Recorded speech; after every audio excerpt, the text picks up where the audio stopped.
5 minutes is not a dramatic exaggeration. Between approximately 10:22 and 10:27 on the morning of June 4th, 1942, dive bombers from the United States Navy strike 3 Japanese fleet carriers in the Central Pacific and change the shape of the entire war. Not the direction of a single battle, not the outcome of a particular campaign, the actual shape of what is possible for both sides across the following 3 years. Compressed into 5 minutes of bombs falling from altitude onto flight decks loaded with aircraft, fuel, and ordnance that has not yet been secured below. Before those 5 minutes, the Japanese Navy has 4 fleet carriers operating in the Pacific. After them, it has 1. That is the arithmetic of Midway, and everything else, the intelligence work that positions the American fleet, the torpedo bomber attacks that sacrifice themselves without result, the timing that brings the dive bombers over an enemy caught between arming cycles. All of it builds toward or flows from that 5-minute window when the world tips. But the story does not start in the air. It starts in a basement. Specifically, it starts in a basement office in Pearl Harbor, Hawaii, where a unit of American codebreakers called Station Hypo has been working for months on the Japanese naval cipher system designated JN-25. The men running this operation, led by Commander Joseph Rochefort, a naval officer whose career combines cryptanalysis with a talent for institutional stubbornness, have been extracting partial intelligence from Japanese naval traffic long enough to develop a picture of Japanese intentions that the decoded messages alone cannot fully confirm. By late April and early May 1942, the picture points toward a major Japanese operation targeting a location designated in the cipher traffic as AF. The question of what AF means becomes the operational question that determines whether the American fleet meets the Japanese Navy with surprise, or is itself surprised. Rochefort's team devises a simple test. They arrange for Midway Atoll to transmit an uncoded message reporting a freshwater distillation problem. Within days, Japanese signals traffic reports that AF is experiencing a freshwater shortage. AF is Midway. The Japanese operational target is confirmed before the fleet leaves port. Admiral Chester Nimitz, commanding Pacific Fleet from Pearl Harbor, now knows approximately where the Japanese are going and approximately when they plan to arrive. What he does with that knowledge, positioning 3 American carriers to intercept a Japanese force built around 4 fleet carriers, 2 light carriers, 11 battleships, and roughly 185 surface vessels of various classes, is a calculated gamble whose odds appear terrible on paper, and whose execution depends on timing that cannot be predicted or controlled from any headquarters. The Japanese force assembling for the Midway operation is enormous by any measure.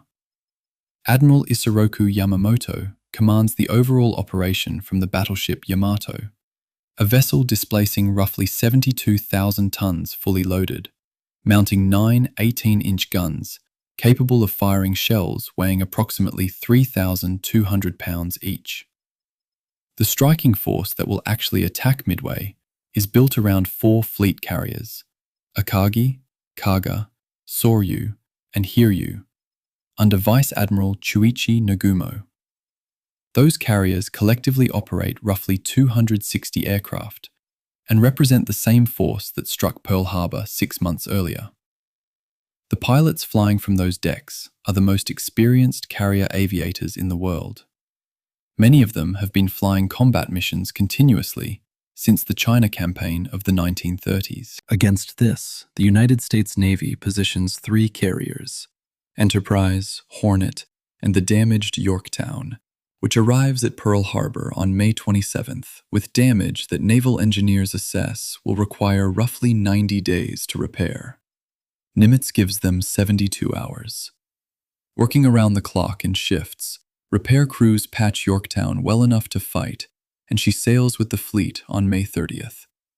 72 hours of emergency repairs on a carrier that should have spent 3 months in dry dock, so that she can be present at a battle that the intelligence suggests is coming in days. The morning of June 4th arrives with Nagumo's carriers launching a strike against Midway Atoll itself. 108 aircraft hitting the installation's defenses, runways, and fuel storage. The strike damages Midway but does not destroy it, and the Japanese strike commander radios back that a second attack is necessary to suppress the defenses adequately before an invasion force can land. That message begins a sequence of decisions aboard Nagumo's flagship Akagi that ultimately erodes any chance the Japanese carriers have of surviving the morning. Nagumo has been holding a second strike force of aircraft armed with torpedoes, weapons designed to attack ships rather than ground installations. To rearm those aircraft for a second ground attack means bringing the planes back down to the hangar deck, removing the torpedo from each one, fitting a bomb instead, and bringing the rearmed aircraft back up to the flight deck. It is a lengthy process conducted in a space where the margin for error is essentially zero, because the fuel lines, the ordnance, and the aircraft engines are all in close proximity on a carrier deck in a way that makes a single mistake catastrophic. Nagumo begins the rearming process. Then the American torpedo bombers arrive. 3 squadrons of TBD Devastator torpedo aircraft, slow, vulnerable, and attacking without fighter escort, press their attacks against the Japanese carrier force in waves through the late morning. Torpedo Squadron 8 from Hornet loses all 15 aircraft. Not 13, not most of them, all 15.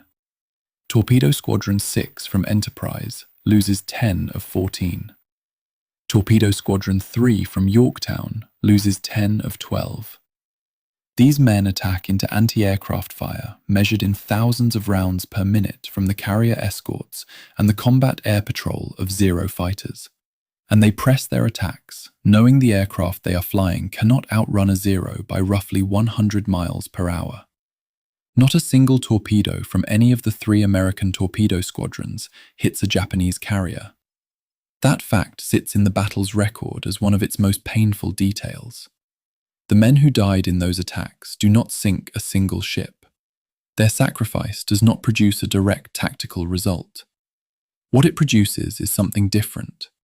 The Japanese combat air patrol of Zero fighters, which has been maintaining altitude above the carriers to intercept American attackers, descends to low altitude chasing the torpedo bombers.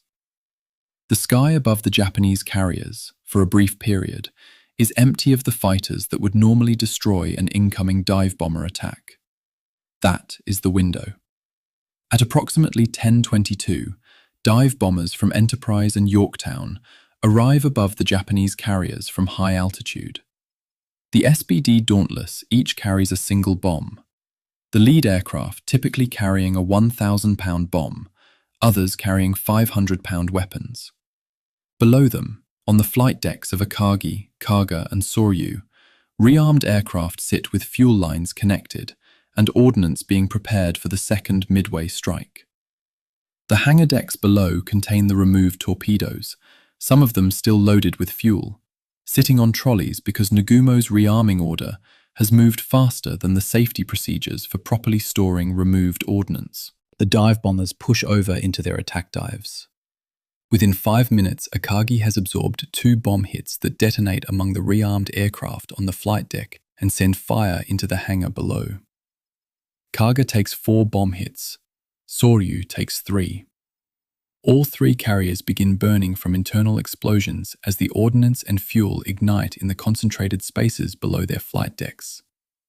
The fires cannot be controlled because the same density of fuel and weapons that makes a carrier powerful also makes it extraordinarily vulnerable to the specific kind of damage that has just been delivered. Akagi sinks on June 5th. Kaga sinks on June 4th. Soryu sinks on June 4th. Hiryu, the 4th Japanese carrier, survives the initial attack and immediately launches a counterstrike that finds and hits Yorktown twice, eventually forcing the American crew to abandon ship. But Hiryu is located by American dive bombers later that afternoon and struck by 4 bomb hits. She sinks on June 5th. 4 Japanese fleet carriers, gone across roughly 7 hours of June 4th, 1942. The human cost inside those carriers is not something the battle summaries dwell on, but it is the most specific measure of what those 5 minutes actually mean in terms of lives rather than ships. Approximately 3,500 Japanese sailors and airmen die across the battle.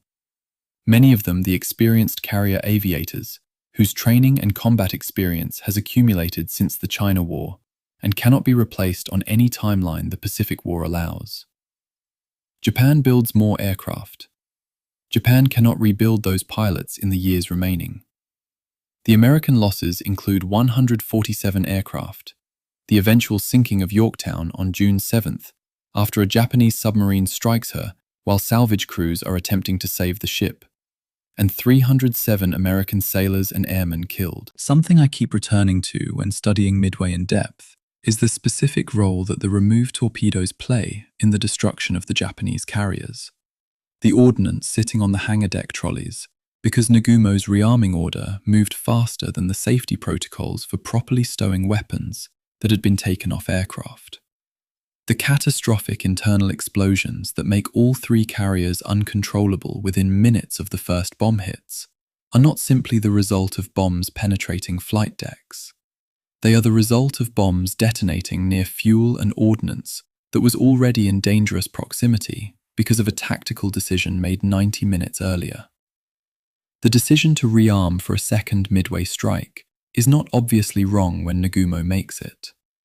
He is responding to a genuine tactical requirement communicated by his own strike commander. He does not know American carriers are nearby because his search aircraft have failed to locate them.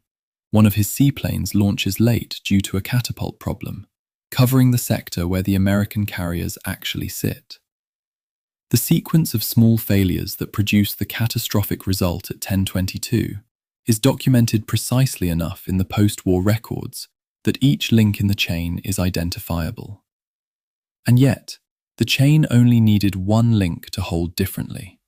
If the night is quiet around you now, and you are somewhere settled and the details of this are arranging themselves into something you want to follow properly, consider what those 5 minutes look like from the hangar deck of Akagi. The rearming has been going on for nearly an hour. Somewhere above, aircraft are returning from Midway strike.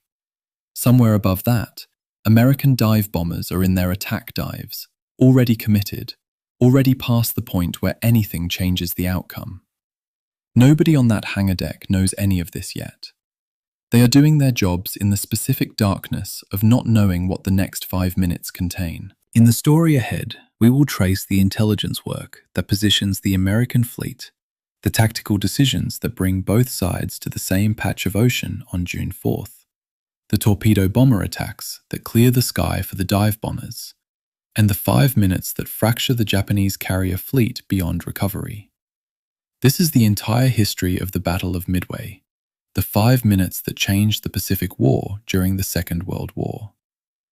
The date was June 1955. An editor at the United States Naval Institute in Annapolis, Maryland, opened a manila envelope and pulled out a manuscript. The title read, 5 Fateful Minutes at Midway, and the author was Captain Mitsuo Fuchida, Imperial Japanese Navy, retired. The article described a moment frozen in catastrophe, Japanese carriers with planes on deck, bombs armed, fueled and ready to launch, when American dive bombers appeared overhead like a biblical plague. 5 minutes from victory to annihilation. The editor read it, found it compelling, published it in the June issue of Proceedings. The article would be cited in dozens of histories over the next half-century. It fit the American appetite for turning point drama, for battles that hinge on seconds rather than industrial tonnages. And in 2005, 2 researchers named Jonathan Parshall and Anthony Tully would prove that most of it was fiction. Fuchida's account became the canonical narrative. It's in textbooks, it's in documentaries. The 5 minutes that changed the Pacific War. Except the 5 minutes didn't exist, not as Fuchida described them. Parshall and Tully, working with newly translated Imperial Japanese Navy damage reports, crew rosters, and hangar deck capacities, discovered something inconvenient. At 10:24 on the morning of June 4, 1942, when the first American bombs hit, Akagi's hangar logs showed only 18 aircraft spotted on the flight deck, most still being refueled. Not 108 planes moments from launch. Not a strike force poised to annihilate the American carriers. Just 18 planes, half-fueled, scattered across a deck designed to hold twice that number. Fuchida's dramatic image of a fleet on the cusp of victory, snatched away by 5 minutes of bad luck, collapses under scrutiny. Why did he lie? That's the more interesting question. Fuchida wasn't a propagandist during the war. He was a strike leader, a tactician, a professional officer. But after the war, he became something else. He converted to Christianity, became an evangelical missionary, toured American churches throughout the 1950s, telling his story of Midway as a parable of divine intervention. The 5 minutes weren't just military history, they were theological history. God had intervened to save America. Fuchida's narrative had a purpose beyond accuracy. It was a sermon disguised as a battle report. I find it deeply unsettling that the most cited account of Midway comes from a man who later admitted, in private correspondence, that he wasn't even on the bridge during the critical minutes. He was in the sickbay, recovering from a broken ankle sustained in an earlier operation. He didn't see the dive bombers arrive. He heard the explosions, felt the ship shudder, smelled the smoke. Everything else, the planes on deck, the moment of decision, the 5 fateful minutes, was reconstruction. Reconstruction based on what? Survivor testimony, guesswork, narrative convenience. The problem is that survivor testimony is unreliable, not because survivors lie, but because memory under trauma compresses time and invents causality. A pilot who watched his carrier burn will remember the feeling of being moments from launching, even if the logistical reality was 90 minutes away. Fuchida collected these emotional truths and assembled them into a coherent timeline. He created a myth, and myths are powerful. The 5-minute story has been retold so many times that even serious historians slip into its language. If only Nagumo had launched 5 minutes earlier. If only the Americans had arrived 5 minutes later. The whole battle reduced to a coin toss, a dice roll, a gust of wind. It absolves everyone of deeper analysis. Nagumo wasn't trapped by doctrine. The Americans weren't favored by industrial capacity. It was just luck. 5 minutes of it. Neat. Tidy. Wrong. Partial and Tully's book, Shattered Sword, published in 2005, is a forensic dismantling of Fuchida's account. They didn't just challenge the 5 minutes. They rebuilt the entire battle from Japanese sources that had been ignored or mistranslated for decades. They showed that the Kido Butai, the Japanese carrier strike force, wasn't a perfectly oiled machine that got unlucky. It was a formation operating under doctrinal constraints that left it vulnerable. Japanese carriers stored ordnance and fuel in the hangar decks, not in armored magazines like the Americans. Rearming and refueling happened in the hangar, surrounded by other aircraft, with minimal fire suppression systems. One bomb penetrating the hangar was enough to turn the entire ship into a fireball. This wasn't bad luck. This was bad design, compounded by a tactical doctrine that assumed perfect reconnaissance and no simultaneous threats. The 5 minutes didn't doom Japan. Japan's doctrine did. But here's the uncomfortable truth. Even after Shattered Sword came out, even after the forensic evidence demolished Fuchida's account, the 5 minutes myth persists. It's still in popular histories, still referenced in articles. Why? Because myths serve a function that facts don't. The 5-minute story is simple. It fits into a 3-act structure: setup, crisis, resolution. It has a ticking clock, a moment of decision, a reversal of fortune. It's a screenplay, not a staff report. And audiences, readers, viewers, students prefer screenplays. I've sat through enough public lectures on Midway to know that when a historian says, actually, it wasn't 5 minutes, it was a 13-minute cascade of attacks exploiting systemic Japanese vulnerabilities, the audience glazes over. But say, 5 minutes that changed history, and they lean forward. The myth wins because it's better storytelling. That doesn't make it true. So why start here, with the debunking of a myth rather than with the battle itself? Because understanding Midway requires understanding how we remember Midway. The battle has been mythologized, sanitized, compressed into sound bites. The real story is messier, more contingent, less heroic in the Hollywood sense, and more tragic in the Greek sense. It's a story of men making decisions with incomplete information, of doctrines that worked until they didn't, of industrial mathematics grinding human courage into statistical inevitability. The 5 minutes are a distraction. The real question is, what actually happened on June 4th, 1942? And why, 84 years later, do we still argue about it? The deeper you go into the archives, the more unstable the story becomes. Action reports contradict each other. Japanese accounts don't align with American accounts. Timelines shift by minutes, sometimes hours. Even something as basic as, what time did the first bomb hit Akagi? Has 3 different answers, depending on which source you trust. Naval historians have been arguing about Midway since 1946, when the first post-war studies came out. They're still arguing. That's not a bug, it's a feature. History isn't a settled ledger. It's an ongoing negotiation between evidence, interpretation, and the biases we bring to both. Fuchida's 5 minutes were his negotiation. This documentary is mine.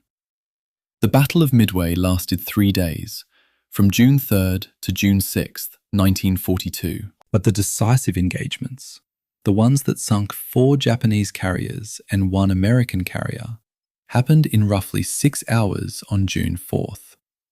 6 hours that killed more than 3,000 men, sank 6 capital ships, and shifted the strategic balance of the Pacific War. Or did it? That's the question we'll wrestle with across the next 17 chapters. Because even the idea that Midway was a turning point is contested. Some historians argue it was decisive, that Japan never recovered from the loss of 4 carriers and their irreplaceable air crews. Others argue it was merely symbolic, that Japan's defeat was already inevitable due to industrial disparities, and Midway just made the timeline shorter. Both arguments have merit. Both are incomplete. The truth, as always, is somewhere in the complexity we'd rather avoid. If you've come here expecting a clean narrative, heroic Americans, tragic Japanese, 5 minutes of destiny, you're in the wrong documentary. This is not a celebration. It's an autopsy. We're going to examine the corpse of a battle that's been embalmed in mythology for 8 decades, and we're going to see what's underneath. Some of it will be heroic. Much of it will be bureaucratic failure, technical malfunction, and the grinding logic of tonnage and replacement rates. War is not a story. It's a process. And processes are ugly, inefficient, and impossible to summarize in 5 minutes. April 5th, 1942. The wardroom of the battleship Yamato, anchored at Hashirajima in the Inland Sea. A war game is underway. The operation is codenamed MI, Midway Island, and the objective is to lure the American carrier fleet into a decisive engagement. Rear Admiral Matome Ugaki, Chief of Staff to Admiral Isoroku Yamamoto, serves as umpire. The game proceeds through its scripted phases. Japanese carriers launch strikes against Midway. American land-based aircraft counterattack. Then, unexpectedly, the dice rolled to simulate random American carrier movements indicate a surprise flank attack on the Japanese carriers. The result, according to the game mechanics, 2 Japanese carriers sunk. Ugaki pauses, looks at the map, overrules the dice. He declares the result implausible and adjusts the scenario to show only minor damage. The game continues. Midway will proceed as planned. This moment, a staff officer nullifying an inconvenient result to preserve the operation, tells you everything about the institutional culture that led to the disaster 2 months later. Yamamoto had submitted the Midway plan to the Navy General Staff in January.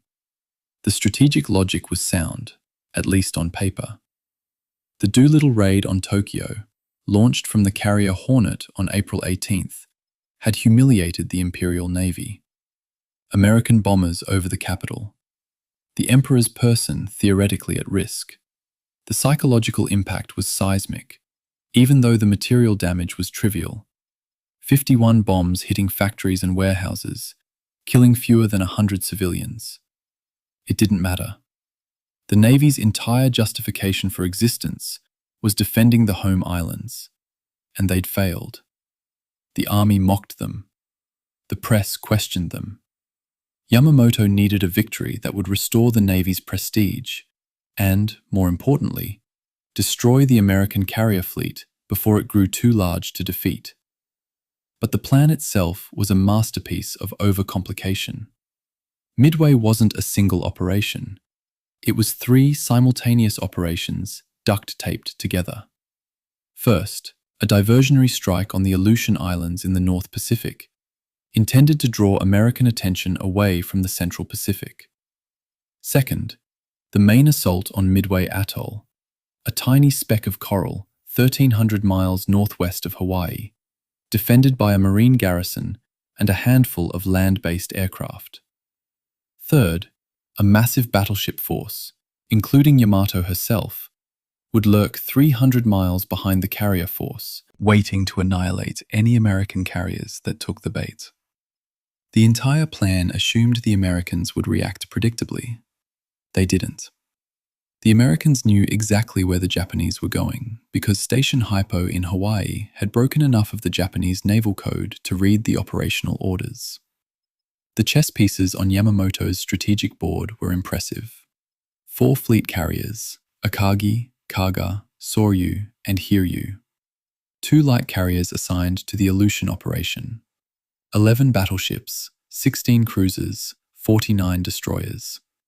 Troop transports carrying 5,000 soldiers to occupy Midway. Submarines deployed in a picket line to intercept any American reinforcements. It was the largest Japanese naval force assembled since Pearl Harbor. Total displacement, 145,892 tons. The American force committed to defend Midway consisted of 3 carriers, Enterprise, Hornet, and Yorktown, the latter hastily patched up after suffering bomb damage at the Battle of the Coral Sea, plus 8 cruisers and 15 destroyers. 75,340 tons. Japan had nearly a 2-to-1 advantage in steel. They lost anyway. Why? Because the plan was fragile. It required perfect execution, perfect reconnaissance, and perfect timing. None of those conditions held.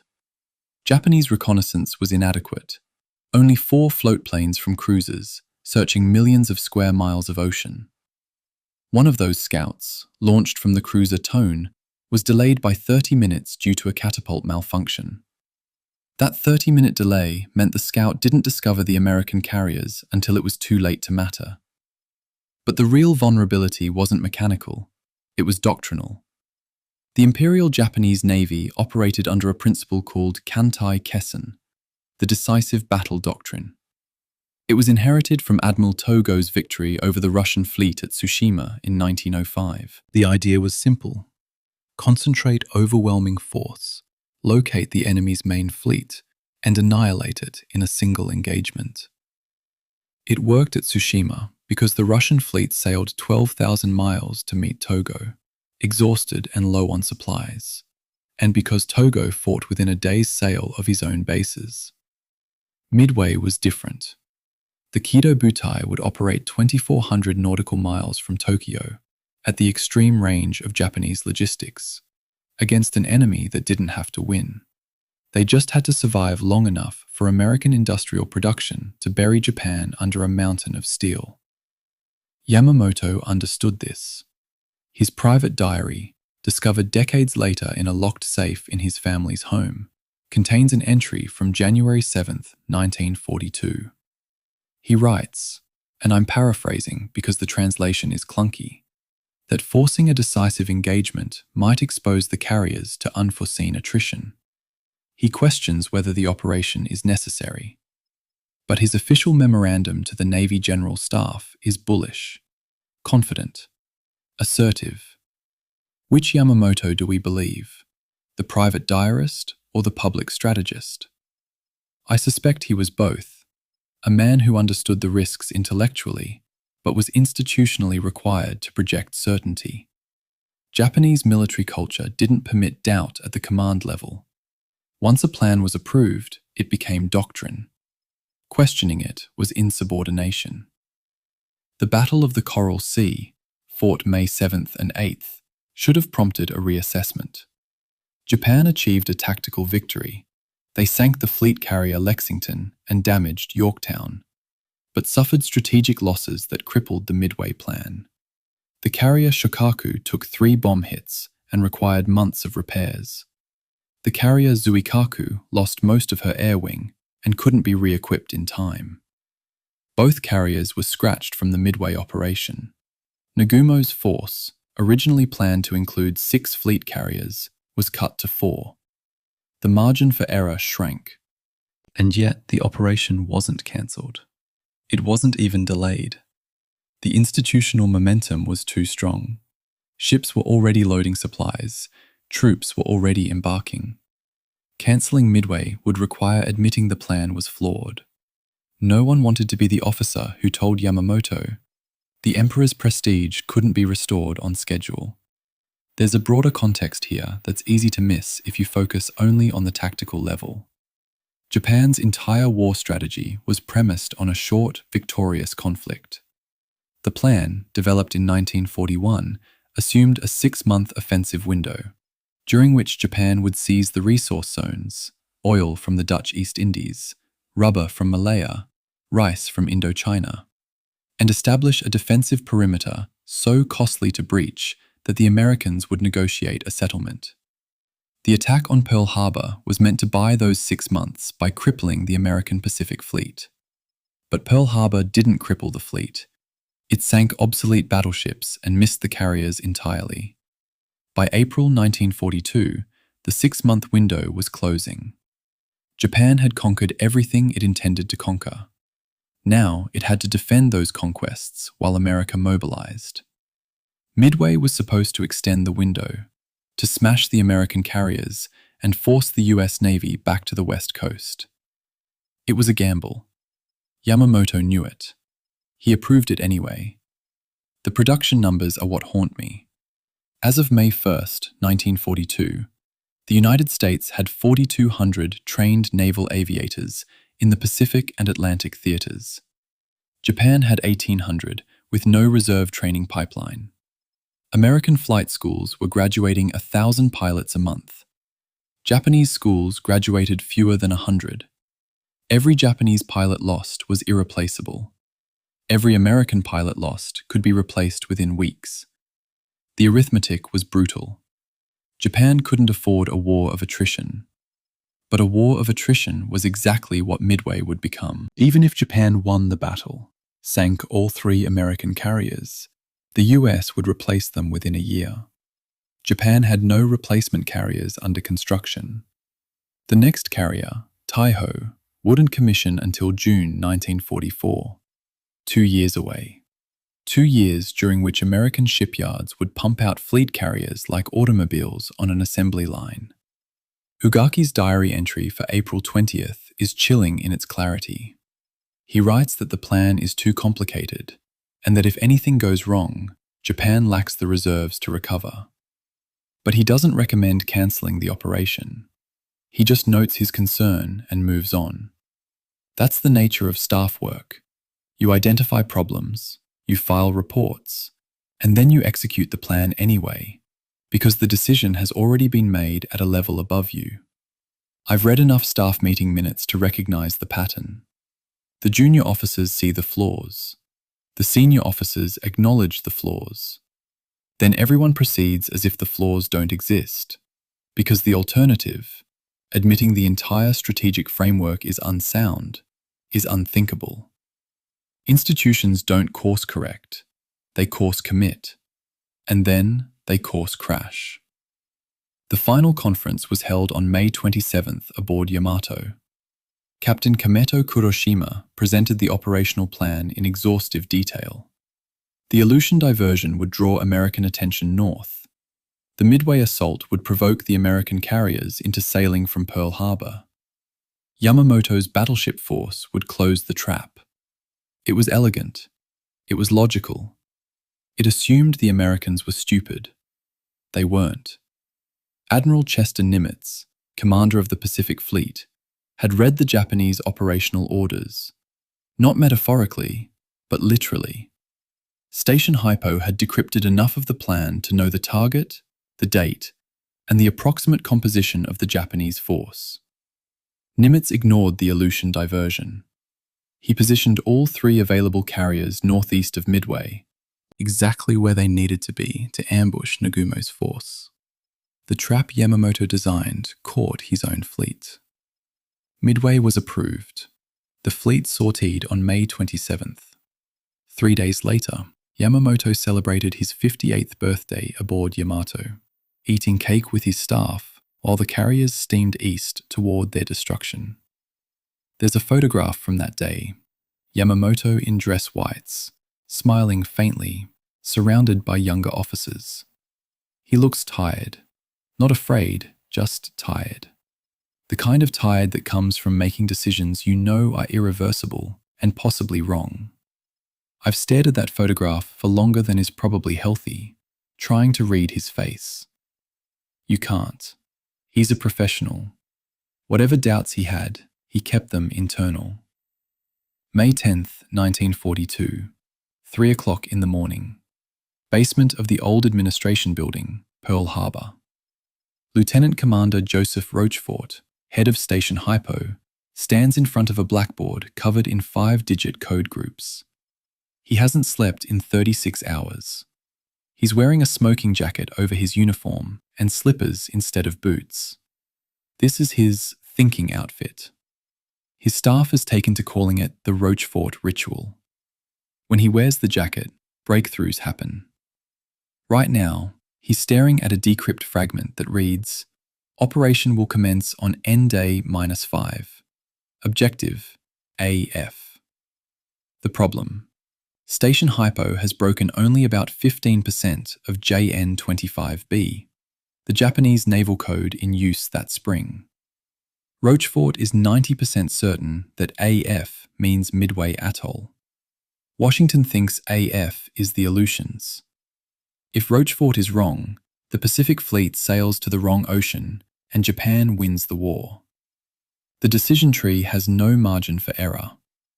The story of how Station Hypo broke JN-25 is less about genius and more about grinding, tedious statistical work mixed with educated guesswork. The code itself used a 2-book system. First, a code book that assigned 5-digit numbers to words and phrases. Attack might be 30956. Carrier might be 72138. Then an additive book filled with random 5-digit numbers that were added to the code groups to create the encrypted message. Breaking it required 2 things: captured code books, which the Australians had obtained from a downed Japanese aircraft in New Guinea in March, and frequency analysis of intercepted messages. Hypo didn't have computers. They had IBM punch card machines, repurposed from accounting departments, and human intuition. Rochefort's team would intercept a message, punch the code groups onto cards, sort them by frequency, and look for patterns. If a certain 5-digit group appeared at the beginning of multiple messages, it was probably a dateline or a ship name.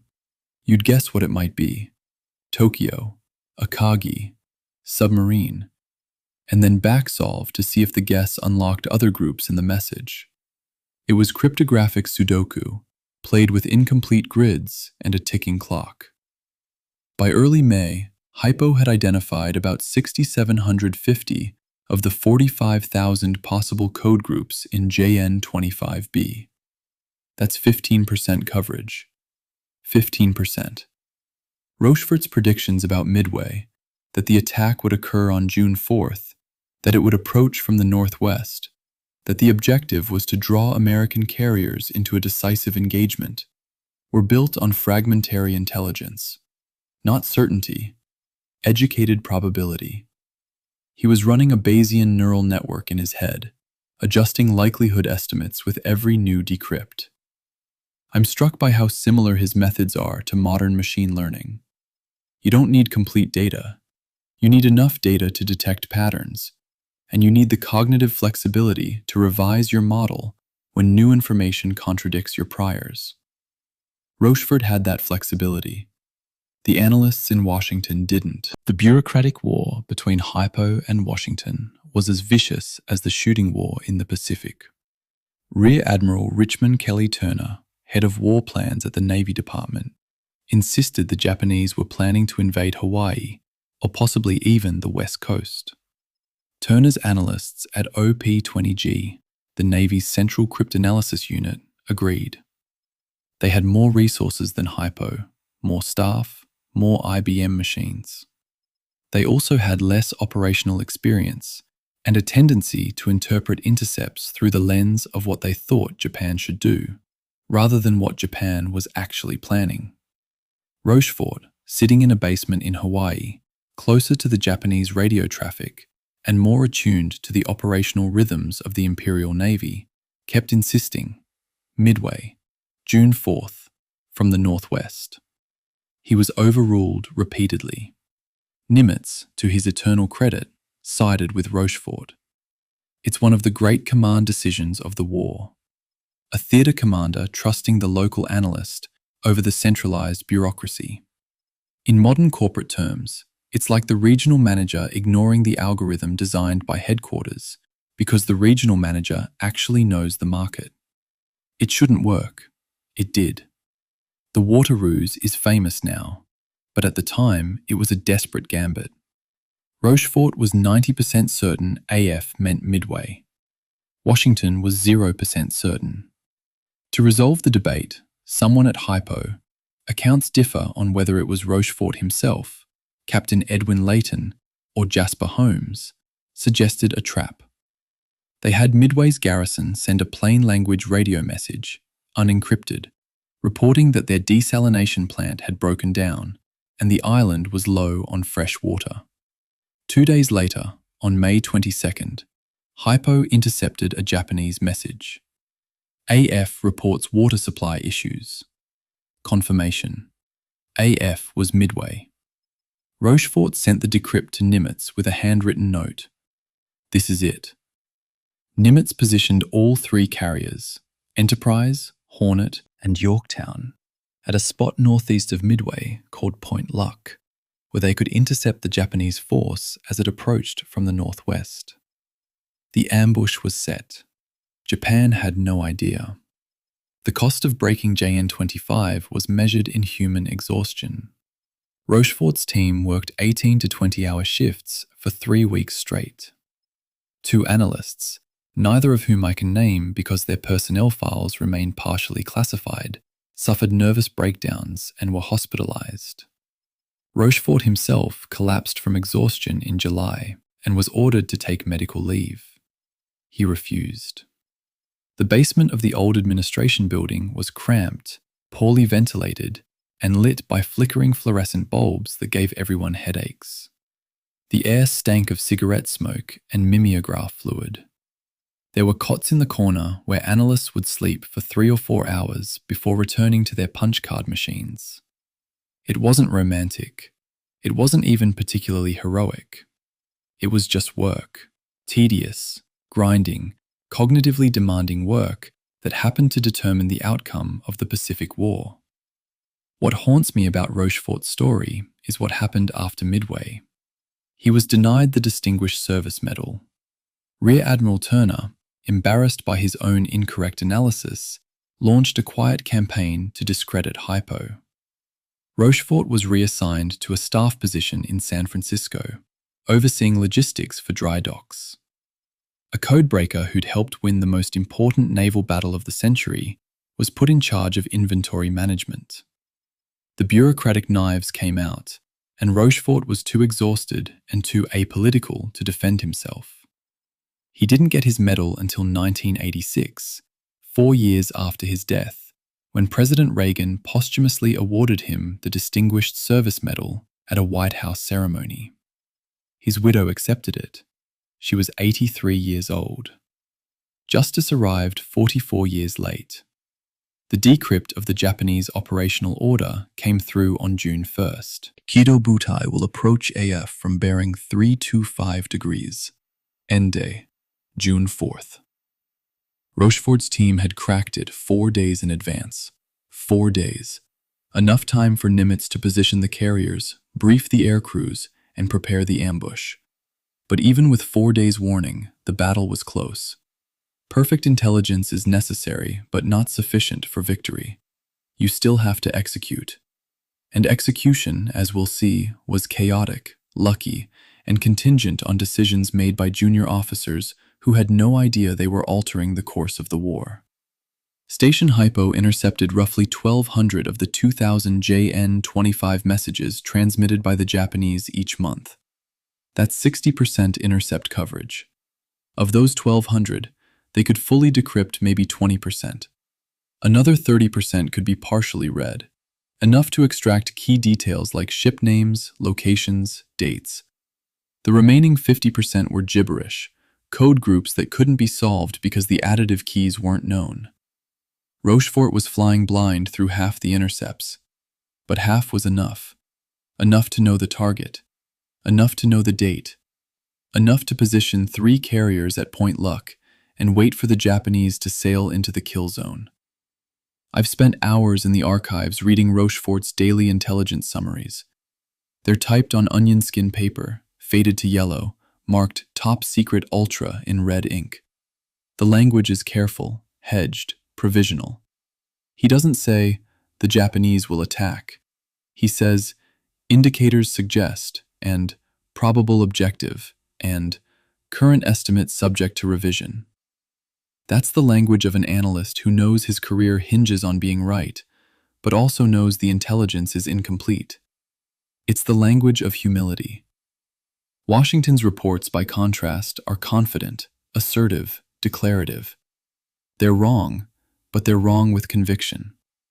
Rochefort was right, but right with caveats. In any sane bureaucracy, the humble analyst should be rewarded, and the arrogant one should be demoted. Instead, the opposite happened. Rochefort got San Francisco.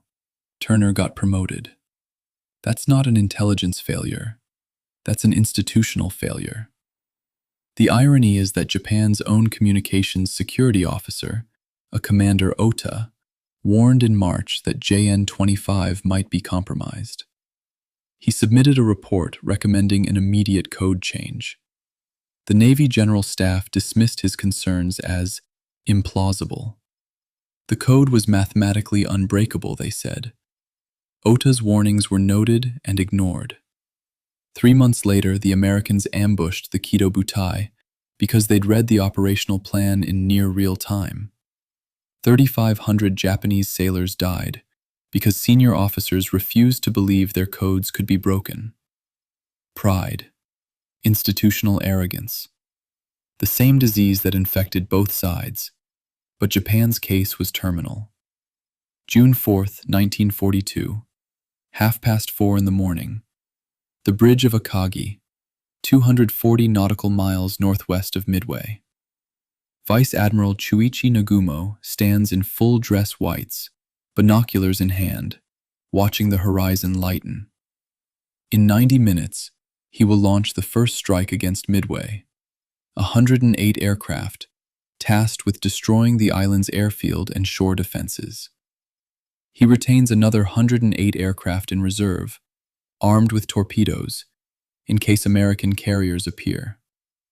This is textbook Imperial Japanese Navy doctrine. Maintain a reserve striking force for the decisive fleet engagement. Everything Nagumo has trained for over the past 30 years has prepared him for this moment. He is competent, experienced, cautious. And in 6 hours, his flagship will be a burning wreck, and his career will be over. Nagumo is not a villain. He's a tragedy. A man trapped by institutional doctrine that worked brilliantly at Pearl Harbor, worked adequately at Darwin and Ceylon, and is about to fail catastrophically at Midway, because the Americans have adapted and Nagumo has not. The Imperial Japanese Navy's carrier doctrine was built on the principle of overwhelming concentrated force.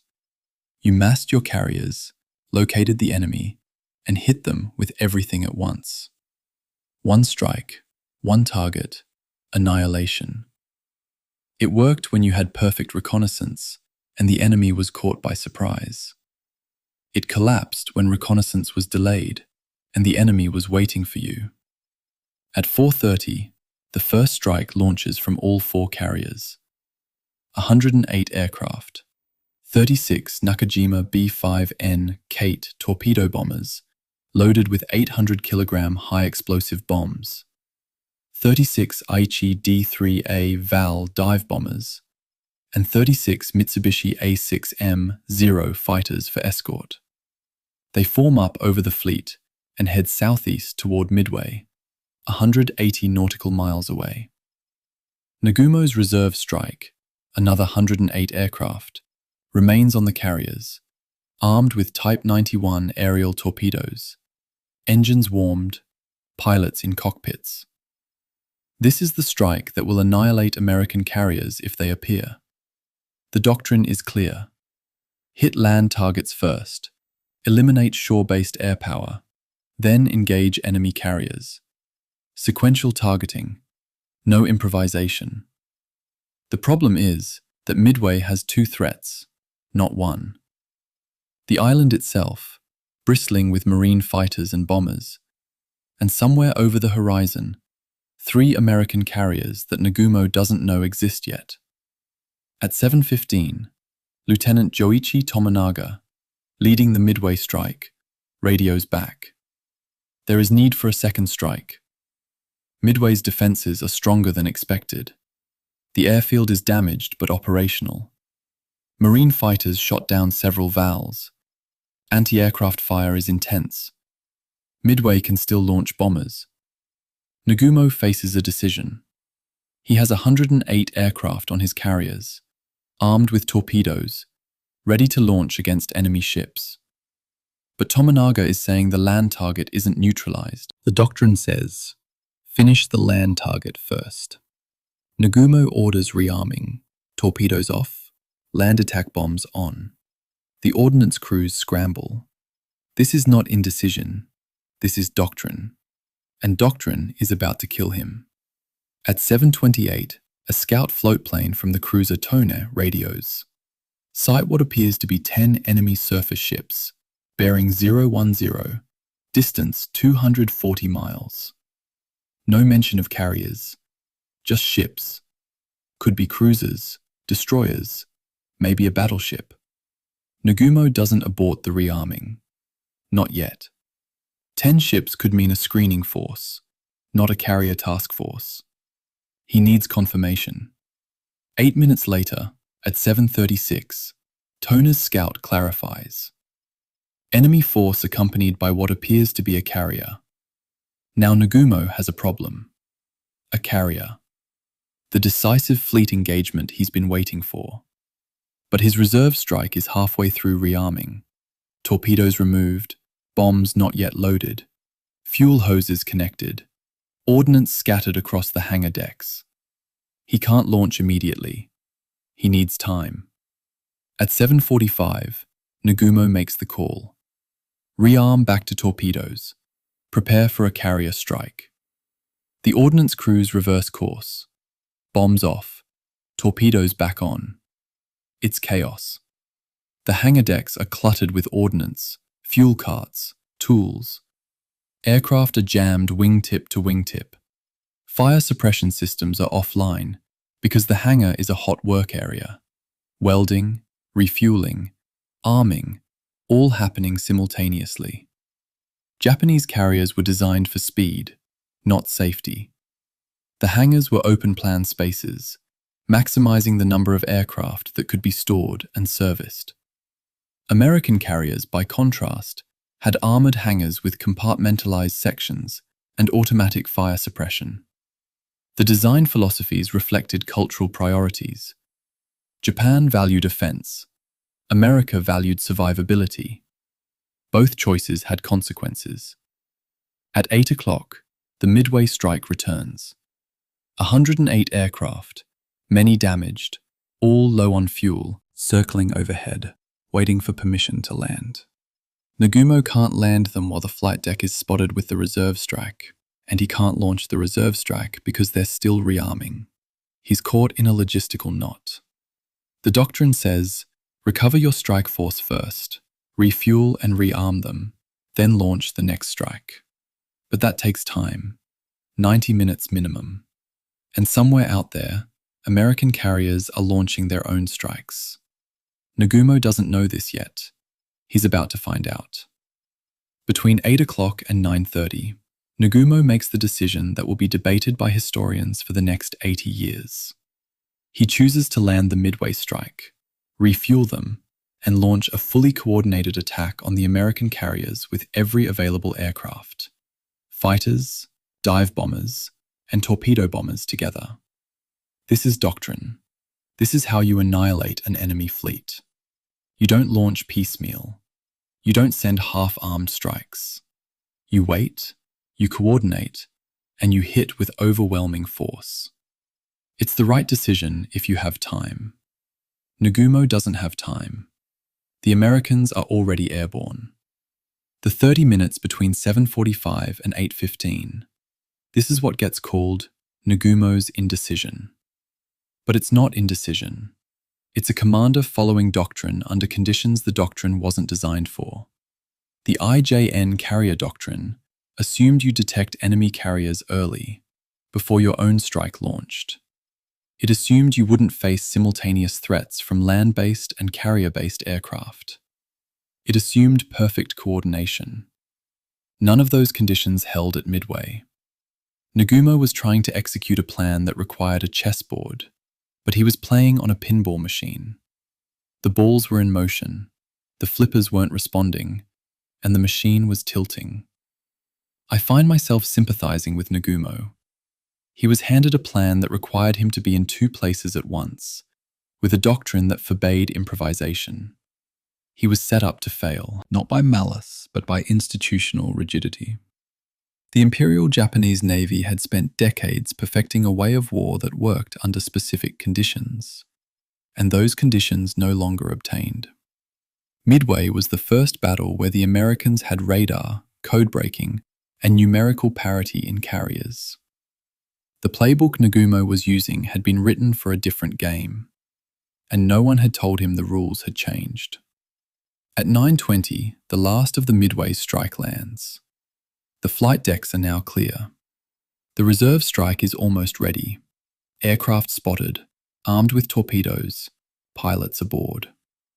Another 30 minutes and they'd be airborne. 30 minutes. The timeline was that close. But at 9:25, American torpedo bombers appear. VT-8 from Hornet, 15 Douglas TBD Devastators, flying low and slow, no fighter escort. They attack. And they die. June 4th, 1942, 9:25 in the morning. Ensign George Gay, 25 years old, piloting a TBD Devastator torpedo bomber, watches his squadron disintegrate. 15 aircraft started this attack run. 14 are now burning or in the water. His own plane has 47 bullet holes. The rear gunner, ARM-1C Robert Huntington, is slumped in the turret, dead. Gay's torpedo runs true toward the carrier Kaga and misses by 20 feet. Then a 20mm cannon shell from a Zero fighter takes off his left aileron. The plane snap rolls, hits the ocean at 100 miles per hour, and cartwheels. Gay is thrown clear. He surfaces, gasping, and immediately hides under a floating seat cushion. 800 yards away, the Japanese fleet steams past. He will spend the next 30 hours in the water, watching the battle unfold, unable to do anything but survive. He's 25 years old. He'll live to 77, but he will never fly again. Torpedo Squadron 8's attack is one of the most lopsided massacres in naval aviation history. 15 aircraft attack. 14 are shot down. 1 pilot survives. Of the 41 torpedoes dropped by VT-8, VT-6, and VT-3 that morning, 0 hit. 0. The TBD Devastator, designed in the mid-1930s, was obsolete by 1942. Maximum speed, 206 miles per hour. A Zero could do 330. To drop the Mark 13 torpedo, the TBD had to fly straight and level at 150 feet altitude for 90 seconds. 90 seconds during which every anti-aircraft gun on the Japanese fleet could track it, every Zero could dive on it, every mistake was fatal. It was a flying coffin. Why did the Navy send them? Because there was no alternative. The TBF Avenger, the replacement torpedo bomber, had finished testing in April but hadn't been deployed in significant numbers. VT-8 flew Devastators because that's what they had. The air crews knew the planes were death traps. They flew anyway. Not because they were suicidal, because they were professionals, and professionals fly the planes they're assigned until someone assigns them better planes. That's not heroism, that's just the job. The 3 torpedo attacks, VT-8 from Hornet at 9:25, VT-6 from Enterprise at 9:40, VT-3 from Yorktown at 9:58, were uncoordinated. They arrived separately, attacked sequentially, and died sequentially. Of 41 torpedo bombers launched, 35 were shot down. The Zero Combat Air Patrol, which had been pulled down to sea level to engage the torpedo bombers, achieved an 85% kill rate. Some pilots didn't even make it to torpedo release range. They were shot down 2 miles from the carriers, their torpedoes still slung beneath the fuselages, useless. The Mark 13 torpedo itself was defective. It had a failure rate of 70%. The depth-keeping gyroscope required 18 seconds to stabilize after hitting the water. If the torpedo was dropped from too high, or too fast, or at the wrong angle, the gyroscope tumbled. The torpedo would porpoise, nose up, nose down, sometimes breaking apart, sometimes running too deep and passing under the target, sometimes running in circles. Even if the TBDs had survived long enough to drop their torpedoes perfectly, most of them wouldn't have detonated. The Bureau of Ordnance knew this. They'd known since trials in 1941.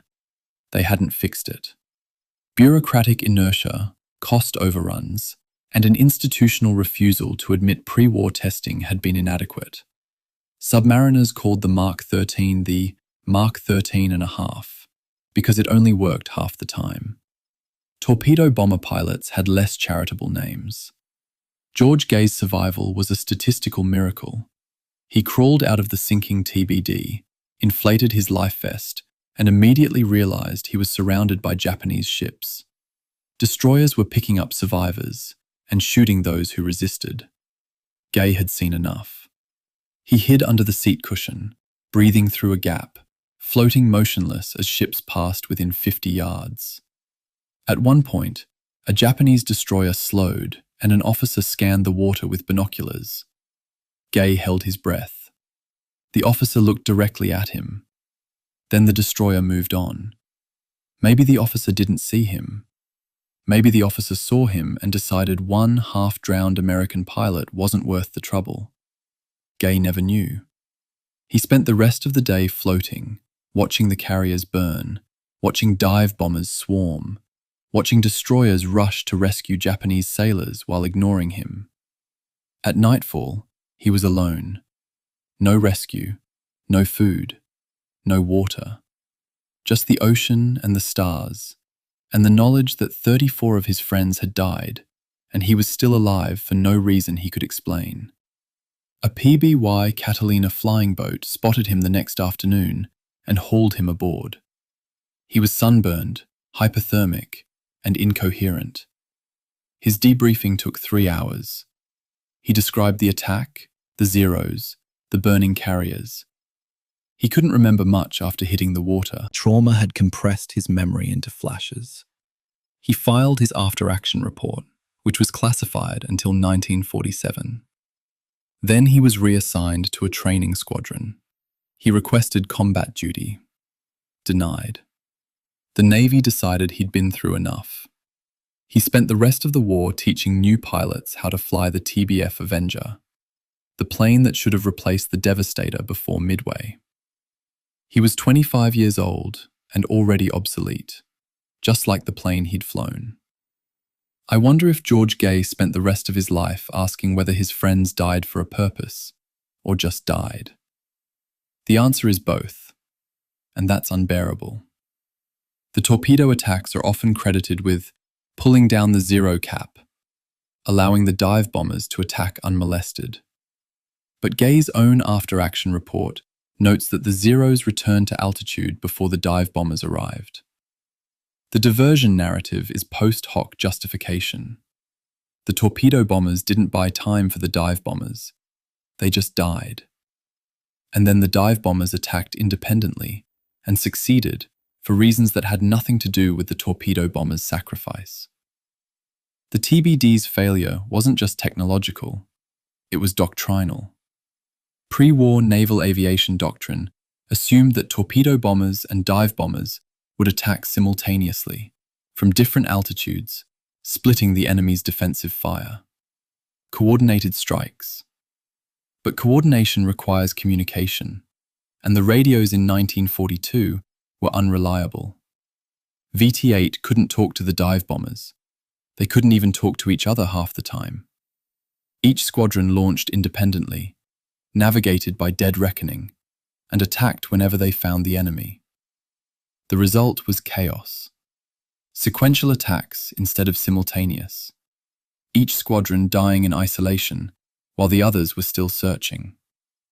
35 torpedo bombers, 35 crews, 105 men, 87 killed, the rest wounded or captured. Total tonnage delivered, 4.5 tons of explosives. By comparison, 5 SBD Dauntless dive bombers carried the same tonnage and had a survival rate above 50%. The torpedo bombers were cost ineffective even if you ignore the human cost. They delivered less ordnance at higher casualties than an equivalent number of dive bombers. And yet, the doctrine said, torpedo bombers are essential. Dive bombers can't sink capital ships, only torpedoes can. The doctrine was wrong. Dive bombers sank 4 carriers that day. Torpedoes sank 0.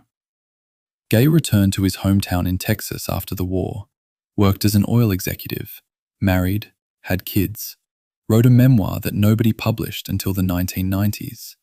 He gave occasional interviews, always downplaying his survival. "I got lucky," he'd say. "They got unlucky." He never claimed to be a hero, but survivors groups invited him to reunions. His presence was proof that someone had made it. That sacrifice hadn't been total. He hated the attention. In a 1984 interview, he said, and I'm quoting from the transcript, "People want to know what it felt like to be the only one who lived. It felt like drowning. It felt like watching your friends burn. It felt like 30 hours of salt water and sun and wondering if God forgot about you. That's what it felt like." George Gay died in 1994. Heart attack. He was 77 years old. At his funeral, The Navy sent a color guard and a bugler to play taps. A historian asked his widow if Gay ever talked about Midway at home. She said no. He kept it locked away. The only time he mentioned it was when he had nightmares. He'd wake up shouting, reaching for a seat cushion that wasn't there, hiding from destroyers that had turned to rust 50 years earlier. The war ended in 1945. For George Gay, it never ended. June 4th, 1942, 5 minutes before 10 in the morning. Lieutenant Commander Wade McCluskey, leading 33 SBD Dauntless dive bombers from Enterprise, stares at empty ocean. His fuel gauge shows 45 minutes of flying time remaining, barely enough to return to the carrier. He was supposed to find the Japanese carriers 56 nautical miles ahead at the projected intercept point. They're not there. His orders are clear. If no contact, return to base. But McCluskey has a theory. He spotted a lone Japanese destroyer steaming northeast at high speed. Destroyers don't sprint at flank speed unless they're rejoining a fleet. McCluskey makes the decision. Follow the destroyer. He doesn't tell his pilots they're now flying beyond the point of safe return. McCluskey launched from Enterprise at 9:20 that morning. His navigation assumed the Japanese carriers were steaming toward Midway. But Nagumo, busy recovering his Midway strike, had turned north, perpendicular to McCluskey's search vector. By the time McCluskey reached the calculated intercept point, the Japanese were 40 miles away. Invisible over the horizon. Empty ocean. No smoke. No ships. No planes. McCluskey's after-action report is blunt. I guess they had turned north. I had no evidence. This is the hinge of the battle. A lieutenant commander flying on fumes, following a hunch. The destroyer was Arashi. She'd been depth-charging the American submarine Nautilus, which had tried and failed to torpedo a Japanese battleship. Nautilus escaped by diving deep, and Arashi, out of depth charges, was racing to rejoin the fleet. McCluskey spotted her wake from 14,000 feet, a white scar on blue ocean. He turned northeast and followed. He did not know if the destroyer was leading him to the carriers or leading him into the empty Pacific. He was guessing. The difference between a brilliant tactical decision and a career-ending mistake is about 10 minutes of fuel. At 10:20, Ensign William Pittman, flying on McCluskey's wing, spotted the carriers. 4 of them: Kaga, Akagi, Soryu, and Hiryu, steaming in a box formation, surrounded by cruisers and destroyers. McCluskey's radio crackled. Enemy carriers bearing 330, distance 30 miles. Then McCluskey added, and this is recorded in the radio logs, we attack immediately. No time to wait for torpedo bombers. No time to coordinate with other squadrons. No time to plan. Just attack. The SBD Dauntless was not a glamorous aircraft. It was slow, maximum speed 255 miles per hour. It had a 2-man crew, a pilot and a rear gunner. It carried a 1,000-pound bomb under the fuselage and 250-pound bombs under the wings. Its most important feature wasn't the bomb load. It was the perforated dive brakes. When deployed, they allowed the Dauntless to dive at 70 degrees without accelerating past terminal velocity. The plane became a controllable projectile. You pointed the nose at the target, deployed the brakes, and fell toward the Earth at 276 miles per hour. At 2,500 feet, you released the bomb, 0.46 seconds fuse delay, and pulled out. 6 Gs on the stick, blood draining from your brain, vision graying. You either pulled out or you hit the ocean. Most pilots pulled out. McCluskey split his squadron. He took 3 aircraft to attack Kaga. The rest attacked Akagi. He didn't coordinate with Lieutenant Commander Maxwell Leslie's squadron from Yorktown, which arrived independently and attacked Soryu. The attacks weren't simultaneous. They spanned 13 minutes, but they appeared simultaneous because all three carriers were burning by 10:35. That's the origin of the 5 minutes myth. 13 minutes compressed into collective memory as 5. The human brain doesn't process battle as a timeline. It processes it as a state change. Before, 4 carriers operational. After, 3 carriers burning. The transition feels instantaneous, even when it isn't. Lieutenant Richard Best, leading 3 SBDs assigned to hit Enterprise, scored a direct hit amidships on Akagi. The 1,000-pound ANM-65 bomb penetrated the flight deck, punched through the upper hangar, and detonated inside the lower hangar among 18 fully fueled aircraft. Secondary explosions followed. Fire spread. Akagi's midships elevator, jammed in the up position by bomb fragments, turned the hangar into a chimney. Hot air and burning fuel vented upward, feeding the fire. Damage control parties tried to flood the hangar. The pumps failed. The fire mains had been ruptured by the bomb. Within 20 minutes, the fire reached the forward ordnance magazine. Captain Taijiro Aoki requested permission to flood the magazine. Nagumo refused. He thought the fires could be controlled. By noon, they couldn't. The magazine cooked off. Internal explosions tore the ship apart from the inside. Akagi didn't sink from American bombs. She sank from her own munitions. Kaga took 4 direct hits. One bomb struck near the island's superstructure, killing most of the bridge crew. Another penetrated the flight deck and detonated in the upper hangar. 2 more hit aft, rupturing fuel lines. Kaga had 72,000 gallons of aviation gasoline in her tanks, unarmored tanks, located inside the hangar spaces. One bomb ruptured a fuel line. Gasoline sprayed across the hangar deck. Ignition sources were everywhere. Electrical sparks, hot ordnance, damaged wiring. The hangar exploded. The explosion blew out the side of the ship, exposing the interior to seawater. Kaga listed, flooded, and sank at 7:25 that evening. Soryu took 3 hits from Leslie's squadron. 2 bombs penetrated the flight deck. 1 hit amidships, detonating among rearming aircraft. The other hit forward, igniting fuel. Soryu's damage control crews fought the fires for 6 hours. They couldn't win. The ship was too damaged, the fires too intense, the ammunition too unstable. At 7:13, the captain ordered abandon ship. 3 minutes later, internal explosions tore Soryu in half. She sank in minutes. McCluskey returned to Enterprise with 5 gallons of fuel remaining. That's less than 2 minutes of flight time. 6 of his 33 planes ran out of fuel and ditched in the ocean. All 6 pilots were recovered. McCluskey's decision to follow Arashi saved the battle. It also nearly cost him his squadron. He was awarded the Navy Cross. He expected a court-martial. The line between heroism and recklessness is a fuel gauge, and McCluskey's was on empty. I'm fascinated by how apologetic McCluskey's after-action report is.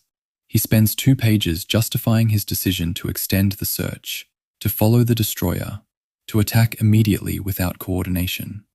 He half expects to be relieved of command for recklessly endangering his squadron. Instead, he's decorated. That's war. Success forgives risk. Failure punishes caution. McCluskey was not a trained carrier aviator. He was a scout pilot, reassigned to lead the dive bomber squadron 3 weeks before Midway because the original air group commander was sick. He had 15 years of flying experience, but 0 carrier strike experience. He'd never led a combat mission. His navigation was seat-of-the-pants dead reckoning. His attack was improvised. His fuel margins were suicidal. He winged it. And he won. That's not doctrine. That's desperation rewarded by luck. But luck doesn't explain everything. McCluskey made a decision under uncertainty, and the decision was right. He didn't know it would be right. He couldn't. He just chose the option that seemed least wrong and committed to it fully. That's leadership, not certainty. Commitment despite uncertainty. June 4th, 1942, 10:22 in the morning and 47 seconds. Warrant Officer Mitsuo Fuchida lies in Akagi's sickbay when the first bomb hits. He does not see the dive bombers. He does not see the bombs fall. He hears a muffled thump, like a car door slamming 3 blocks away. Then the fire alarms. Then the screaming. Fuchida will later write that he was on the bridge, watching planes moments from launch, witnessing the precise instant when victory turned to defeat. The Akagi medical log, discovered in 1982 and translated 21 years later, confirms he was in sickbay recovering from a broken ankle sustained during an earlier operation. His famous account is reconstruction at best, fabrication at worst. So what actually happened? Let's build it second by second from the documentary record. Action reports filed within 48 hours, radio logs time-stamped to the minute, survivor testimony cross-referenced between American and Japanese sources. At 10:22 and 0 seconds, McCluskey's squadron begins its dive from 14,000 feet. 33 SBD Dauntless dive bombers enter a 70-degree plunge. Terminal velocity, 276 miles per hour. Time from release altitude to bomb drop, 45 seconds. The Japanese Combat Air Patrol, Zero fighters, is at 2,000 feet, still recovering altitude after engaging the torpedo bombers. No fighters intercept the dive. Japanese doctrine assumed high-altitude combat air patrol would prevent dive bomber attacks. But the Zeros had been pulled down to sea level by the torpedo attacks and hadn't climbed back up yet. The gap lasted maybe 8 minutes. 8 minutes during which the sky above 14,000 feet was undefended. McCluskey didn't plan this. He just arrived during the gap. Timing wasn't strategy, it was accident. At 10:22 and 47 seconds, Lieutenant Richard Best's 1,000-pound bomb strikes Kaga amidships. The ANM-65 bomb, 1,014 pounds of Torpex explosive, with a 0.46-second fuse delay, punches through the wooden flight deck, penetrates the upper hangar, and detonates inside the lower hangar. 18 aircraft are parked there, fully fueled, some with ordnance still attached from the aborted rearming. The bomb doesn't sink the carrier. It ignites everything inside it. Avgas explodes. Ordnance cooks off. The hangar becomes a blast furnace. Kaga's design, optimized for aircraft capacity rather than survivability, has no armored subdivisions in the hangar. Fire spreads laterally, uncontained. Within 7 minutes, the entire hangar deck is burning. Damage control crews try to fight the fires with portable extinguishers and bucket brigades. They might as well be spitting on a volcano. At 10:24 and 15 seconds, Lieutenant Edwin Kroger's bomb hits Akagi's midships elevator. The elevator, a massive steel platform designed to lift aircraft between hangar and flight deck, jams in the up position. Bomb fragments shred the hydraulic lines. The elevator is now a chimney connecting 2 fire zones. Below, in the hangar, ordnance crews had stacked Type 99 800-kilogram bombs near the fuel lines during the rearming chaos. The bombs are not in armored magazines. They're on the hangar deck, next to fuel hoses, surrounded by aircraft. When Kroger's bomb detonates, it doesn't directly hit the stacked ordnance. It doesn't need to. The blast wave ignites fuel vapor. The fuel ignites the ordnance. The ordnance explodes. Secondary explosions ripple through the hangar like firecrackers. Akagi transforms from a warship into a bomb factory in the process of detonating itself. At 10:26 and 40 seconds, Lieutenant Commander Maxwell Leslie's squadron from Yorktown arrives independently. 17 SBDs dive on Soryu. 3 direct hits. The first bomb strikes the forward flight deck, penetrating into the upper hangar and detonating among aircraft being refueled. The second hits amidships, rupturing fuel tanks. The third hits aft, near the island's superstructure, starting fires that spread to the bridge. Soryu's captain, Ryusaku Yanagimoto, orders damage control parties to the hangar. They report back within minutes. The fires are uncontrollable. Fuel is burning. Ordnance is cooking off. The ventilation system, designed to clear exhaust from running engines, is now feeding oxygen to the fires. Soryu is engulfed within 7 minutes. Captain Yanagimoto will refuse to abandon ship. He'll be seen hours later, standing on the bridge as the carrier lists, singing the Japanese Naval Academy anthem while the sea rises around him. He's still aboard when Soryu capsizes at 7:13 that evening. Between 10:22 and 10:35, 13 minutes, not 5, the three carriers receive 9 bomb hits total. 9 bombs. 4.5 tons of high explosive. The carriers displace a combined 90,600 tons. The weight ratio of ordnance delivered to tonnage destroyed is 1 to 20,133. The bombs didn't sink the carriers by kinetic force. They ignited what was already aboard. 70,000 gallons of aviation gasoline per carrier, hundreds of bombs and torpedoes, oxygen-rich ventilation systems, wooden flight decks sealed with tar. The carriers were floating fuel depots, and the American bombs provided the match. What followed was not destruction from external attack. It was self-destruction, accelerated by design choices made in the 1930s, when speed and aircraft capacity were prioritized over damage resistance. Japanese damage control doctrine prioritized fire suppression over fire containment. Western navies, American, British, used compartmentalization. Seal the burning compartment, flood adjacent spaces, sacrifice part of the ship to save the whole. The Imperial Japanese Navy's cultural emphasis was different. Save the entire ship or lose it entirely. The idea of deliberately flooding half your carrier to save the other half was philosophically unacceptable.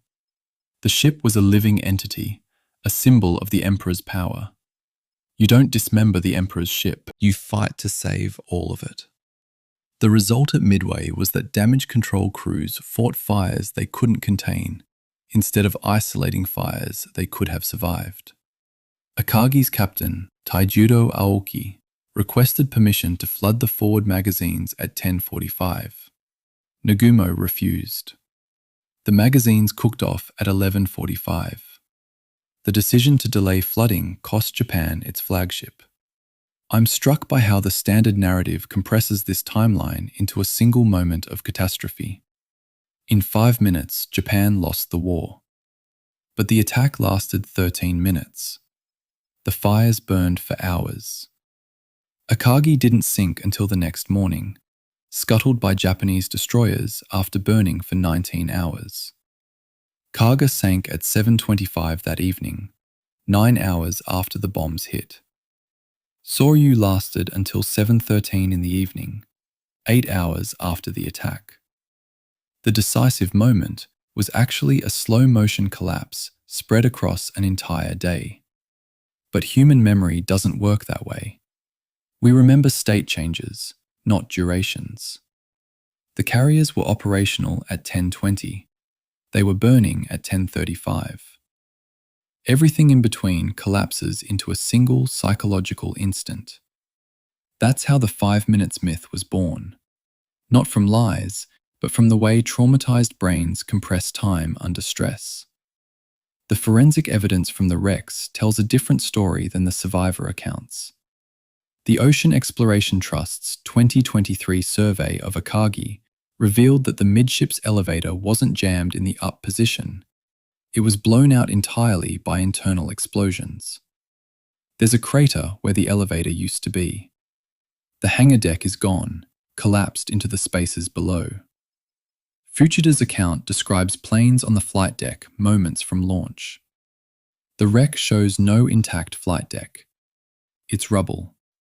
The structural damage is consistent with multiple internal explosions over several hours, Not a single bomb hit. The carrier destroyed itself from the inside, and the process took time. The bombs were the spark. Japanese design and doctrine were the powder keg. One detail haunts me from the wreck surveys. Akagi's anchor chain is still attached, still taut, angled toward the surface as if the ship is trying to pull itself back up. The anchor dropped when the carrier sank, and the chain ran out to its full length before the ship came to rest on the bottom. It's been sitting there for 84 years, rusting, slowly weakening, holding the wreck to an anchor that will never be raised.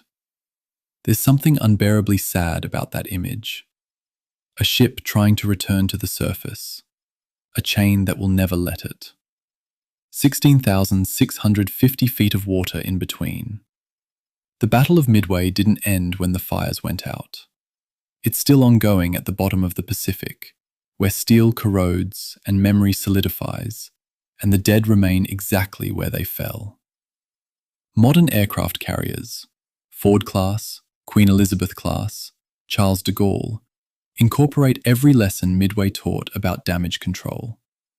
Armored flight decks, compartmentalized hangar bays, automated halon fire suppression, redundant power systems, fuel lines that auto-seal when ruptured, magazine spaces separated from work areas by multiple armored bulkheads. A Midway-style cascading fire is theoretically impossible on a modern carrier. Theoretically. Then the USS Bonhomme Richard burned in San Diego in 2020, an amphibious assault ship that caught fire during maintenance and burned for 5 days because damage control crews weren't properly drilled and firefighting equipment wasn't maintained. 40 modernized fire suppression systems failed because human beings didn't do their jobs. The ship was a total loss. Scrapped. $3.2 billion turned into scrap metal because someone stored flammable materials in an unauthorized space and no one noticed until it was too late. Technology doesn't save you if institutional culture fails. That lesson cost Japan 4 carriers in 1942.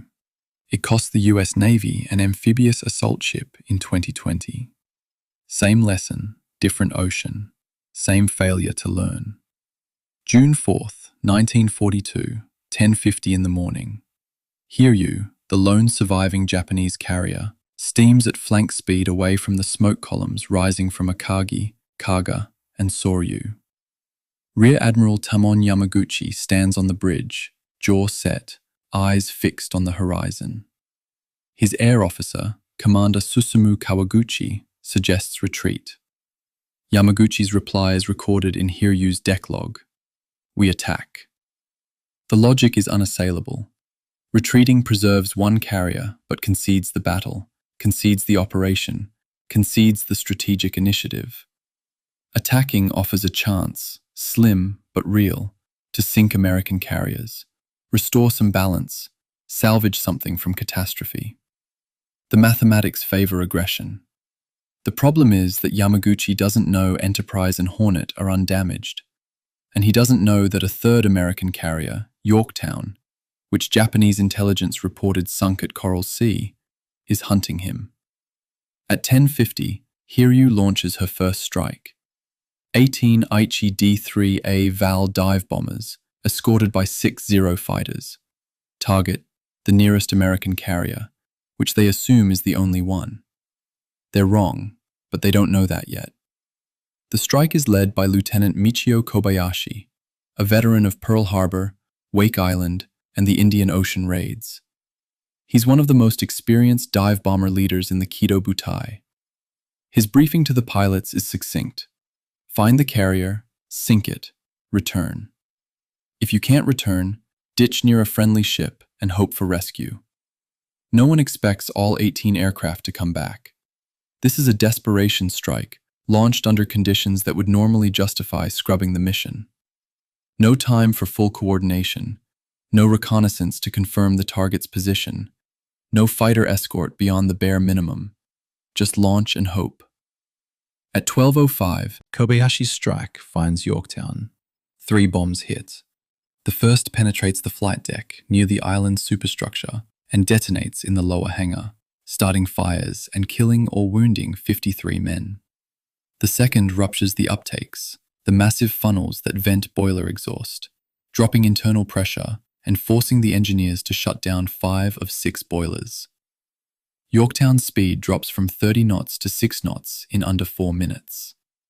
The third bomb hits amidships, penetrating through 3 decks before detonating in a berthing compartment. The explosion kills or wounds another 66 men. Yorktown is dead in the water, burning, listing 2 degrees to port. Damage control parties fight the fires. Engineers restart 1 boiler. By 13:30, Yorktown is making 19 knots and preparing to recover aircraft.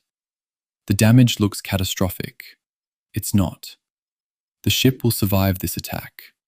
She won't survive the next one. Kobayashi's pilots return to Hiryu and report 1 carrier sunk.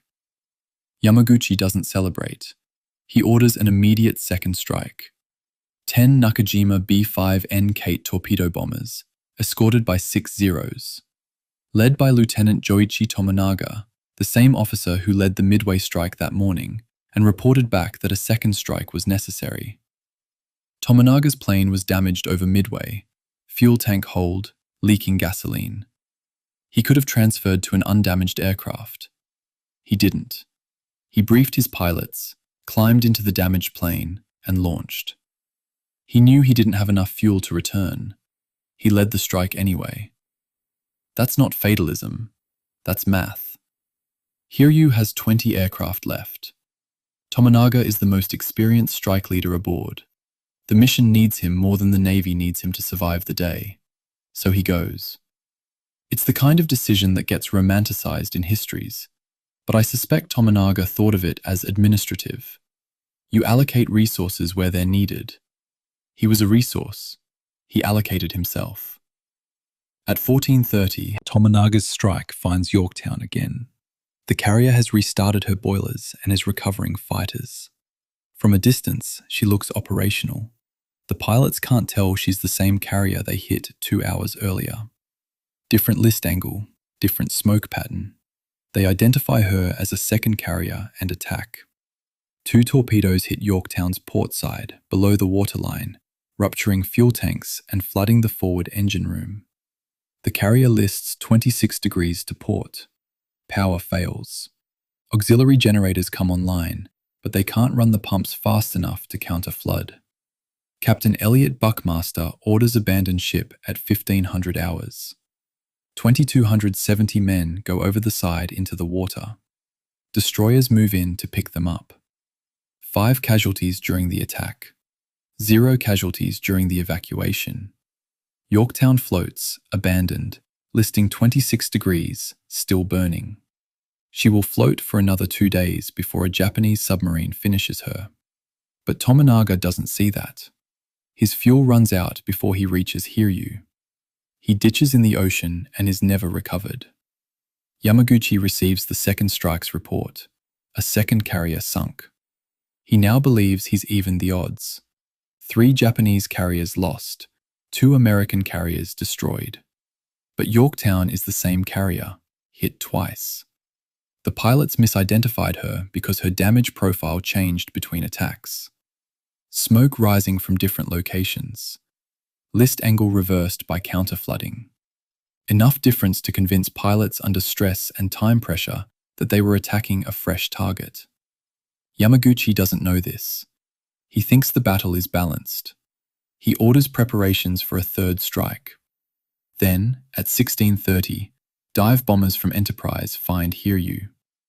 The attack on Hiryu mirrors the attack on Akagi 3 hours earlier. 24 SBDs, led by Lieutenant Earl Gallagher. 4 direct hits.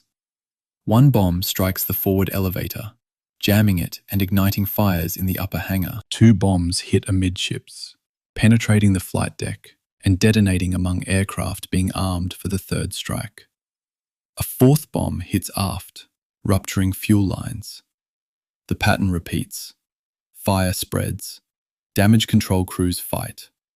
The fires win. By 1800 hours, Hiryu is burning out of control. Yamaguchi orders counterflooding to correct a developing list. The pumps work. The list stabilizes. For a moment, it seems Hiryu might survive. Then at 2300 hours, the forward magazines cook off. Internal explosions tear through the bow. The counterflooding has kept the ship level, but it's also made the ship heavier, sitting lower in the water. When the bow floods, the ship doesn't list. It just sinks bow first. Slowly. Inevitably. At 02:30 on June 5th, Yamaguchi orders the crew to abandon ship. 716 men go over the side. Yamaguchi and Captain Tomeo Kaku remain aboard. Survivors report seeing them on the bridge as the destroyer Makigumo pulls away. Yamaguchi is reading a book. Some accounts say it was a volume of poetry. Others say it was the ship's log. No one was close enough to confirm. At 0509, Hiryu capsizes and sinks. Yamaguchi and Kaku go down with her. Yamaguchi was 42 years old. He was widely considered the most promising flag officer in the Imperial Navy, the man most likely to succeed Yamamoto as commander of the combined fleet. His death removed one of the few Japanese admirals who understood that the war couldn't be won through attrition. Yamaguchi had argued, in pre-war staff meetings, that Japan should seek a negotiated settlement before American production overwhelmed them. He was overruled. At Midway, he followed doctrine and attacked even when the rational choice was retreat. Doctrine killed him as surely as the bombs did. The mathematics of Hiryu's counterattack are worth examining. 2 strikes, 28 aircraft, 4 torpedo hits, 3 bomb hits. Tonnage attacked, 25,500 tons. Yorktown's displacement. Tonnage sunk, 0. Yorktown would eventually sink, but not from Hiryu's attacks.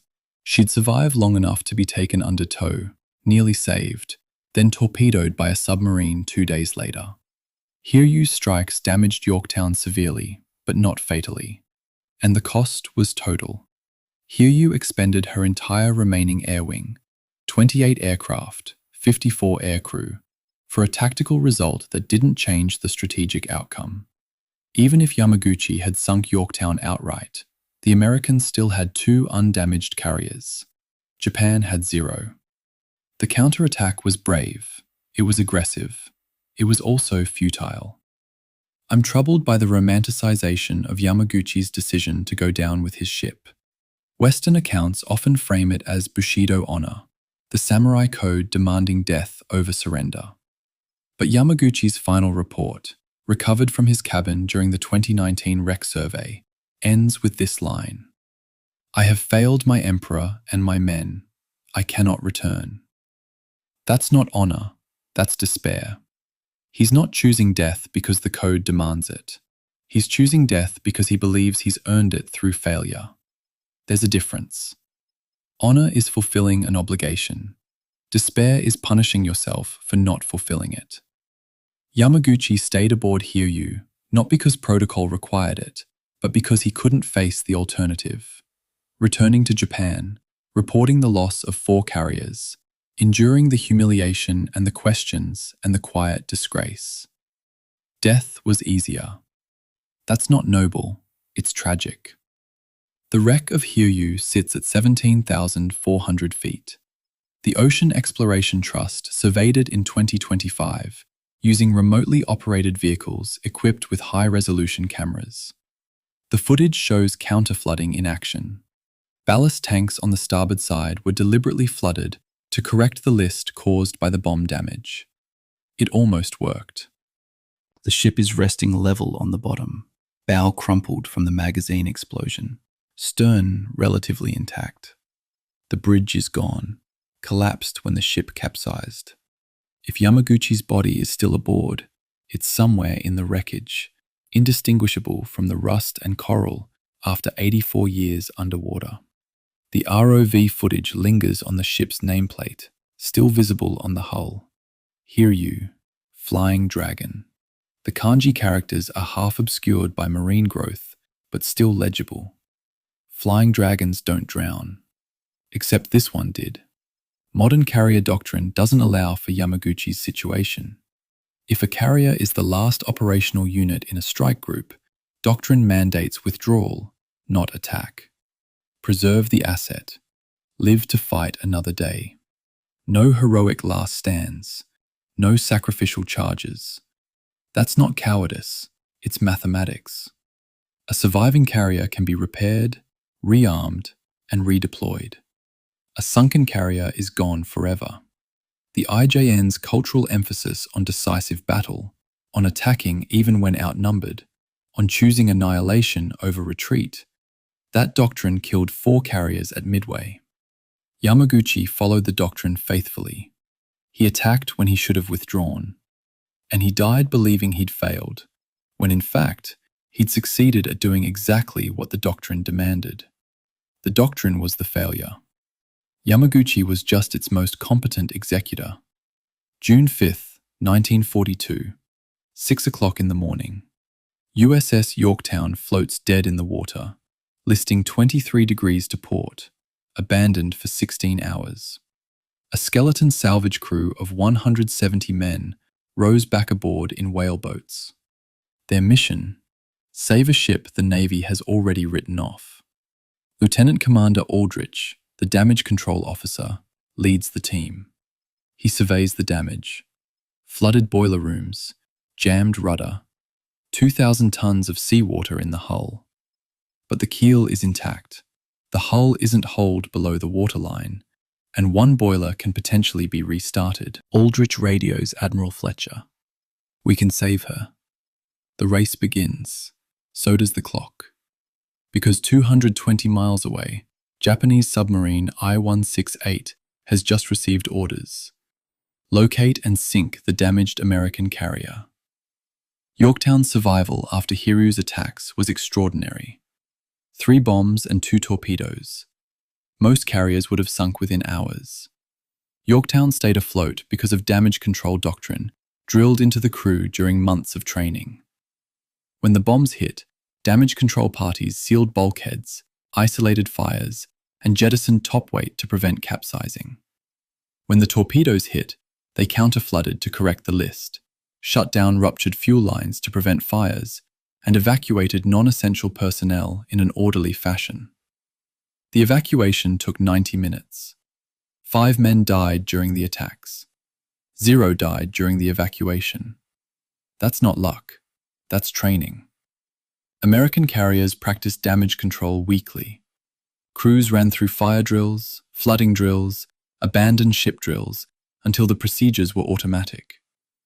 Japanese carriers ran similar drills but less frequently, and with less emphasis on compartmentalization. The difference in survival rates at Midway reflects that training gap. Aldrich's salvage team reboarded Yorktown at 0600 on June 5th. They found the ship in better condition than expected. The list had stabilized at 23 degrees, steep but not catastrophic. The fires were out. The hull was intact. Electrical power was gone, but auxiliary generators could be rigged. The main issue was water. 2,000 tons of it, sloshing around in flooded compartments, making the ship unstable. Pumping it out would take hours, maybe days. But it was possible. Aldrich set up a command post on the flight deck and organized the crew into teams. Pump crew, welding crew, rigging crew. They restarted one boiler, not to steam the ship, but to generate electricity for the pumps.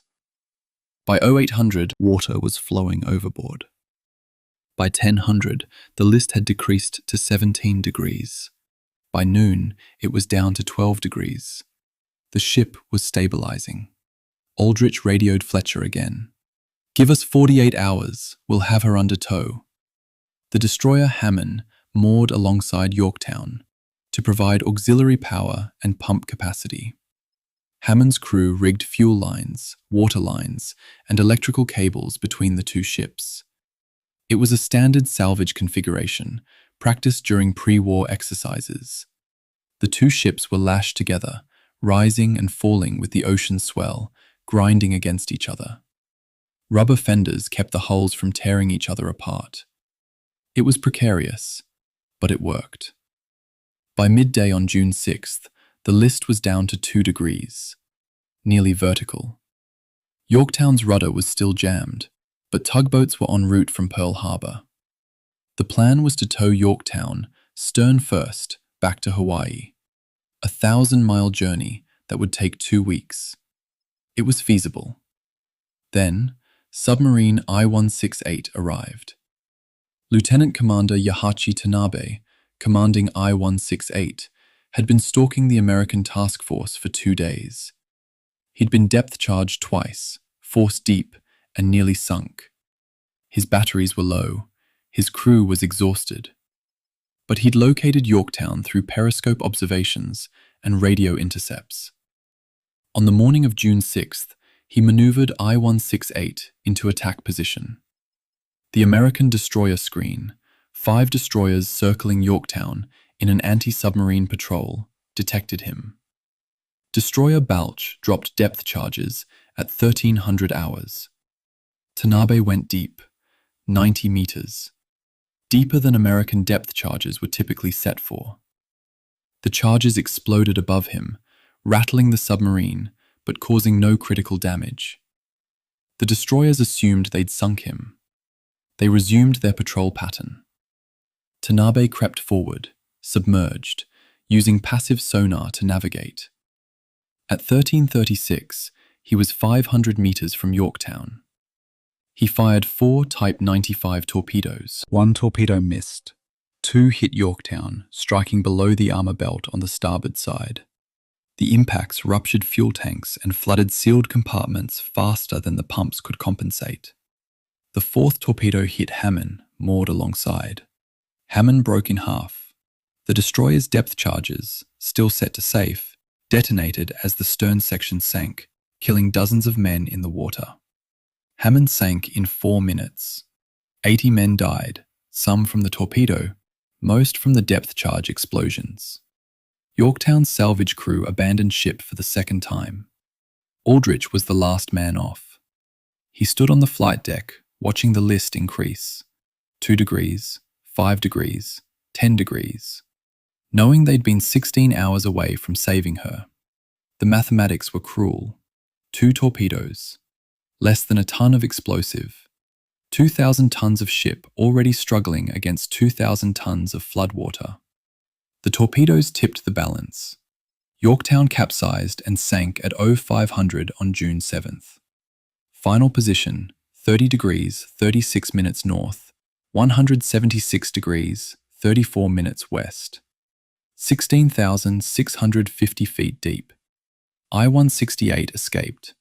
Tanabe took the submarine to 120 meters depth and crept away at 2 knots, silent running, while American destroyers depth-charged the water above him. He survived because the destroyers prioritized rescuing Hammond's survivors over hunting the submarine. Mercy cost the Navy a carrier. Tanabe would later write, in a memoir published in 1953, that he expected to die during the attack. He fired his torpedoes, heard the impacts, and then waited for the depth charges that would crush his hull. They never came. He didn't understand why. He assumed American anti-submarine doctrine was incompetent. It wasn't incompetence, it was humanity. The destroyers saw men drowning and chose to save them instead of avenging them. Tanabe misinterpreted compassion as weakness. I-168 returned to Japan. Tanabe was decorated. He surrendered his submarine in August 1945 and lived until 1976. Yorktown's wreck was discovered in 1998 by Dr. Robert Ballard, the same oceanographer who found Titanic. The carrier rests upright on the seafloor, remarkably intact. The torpedo damage on the port side from Hiryu's attack is visible. 2 holes punched in the hull, edges peeled inward. The starboard side shows the I-168 torpedo impacts. Similar damage, but lower on the hull, below the armor belt. The wreck is designated a war grave. No artifacts have been removed. Ballard's team took photographs and video, mapped the site, and left. 141 men are still aboard, entombed in sealed compartments.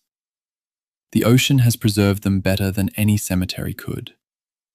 At 16,000 feet, there's no oxygen, no bacteria, no decay. Just cold and darkness and pressure. The bodies are still there. They'll be there for centuries. The mathematics of Yorktown's near survival are infuriating. The salvage crew had reduced the list from 26 degrees to 2 degrees. They'd restarted a boiler. They'd stabilized the flooding. Tugboats were 12 hours away.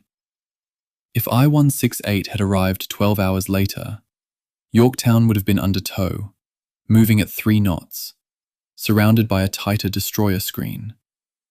The submarine might not have penetrated the defenses. Yorktown might have reached Pearl Harbor. She might have been repaired and returned to service. Might. The conditional tense of history is maddening. What actually happened is that Tanabe arrived at exactly the moment when Yorktown was most vulnerable. Stationary, lightly guarded, salvageable, but not yet saved. Timing wasn't strategy.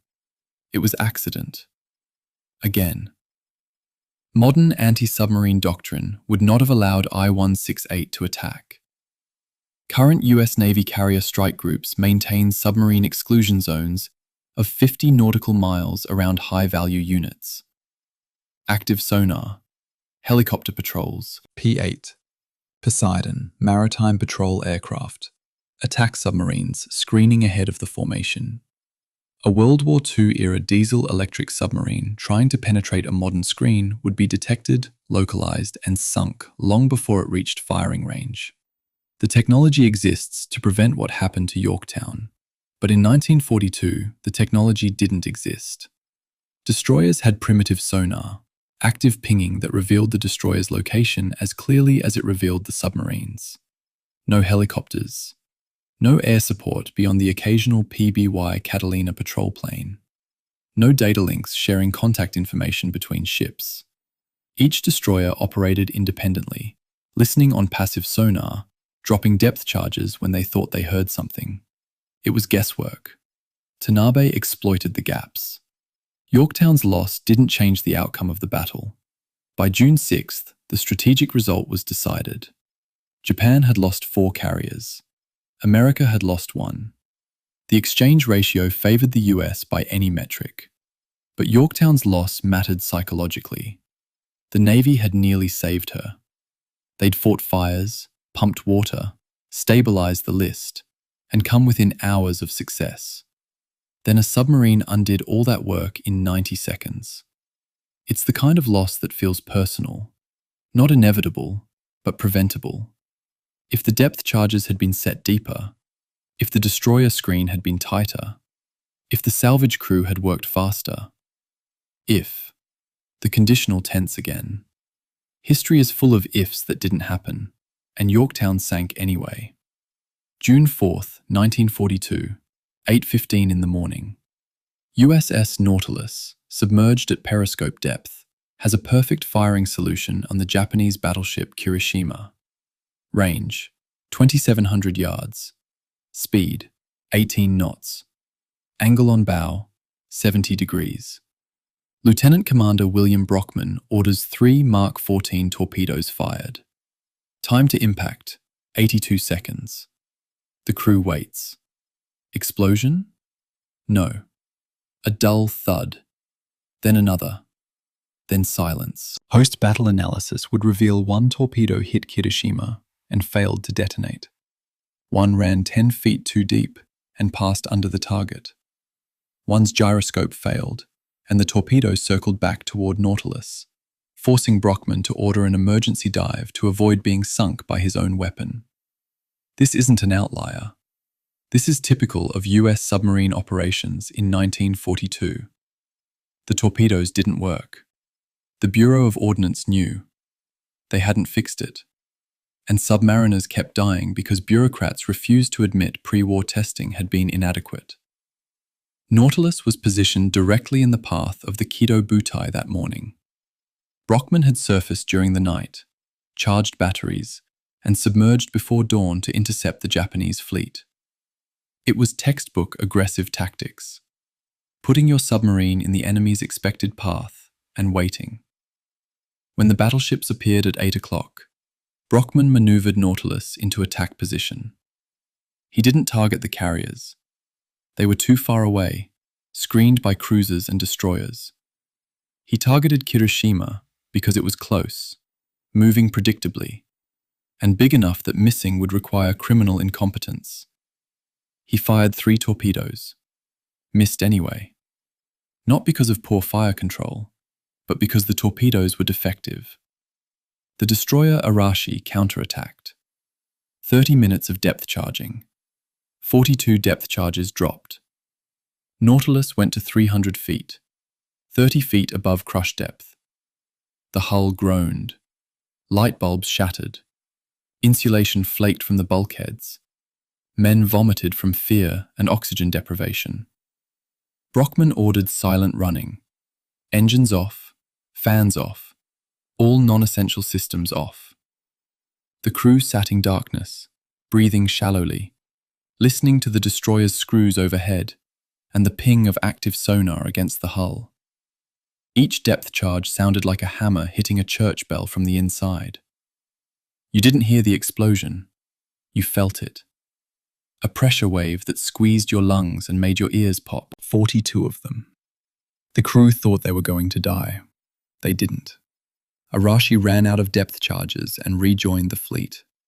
Brockman waited 20 minutes, then surfaced to periscope depth and recharged air.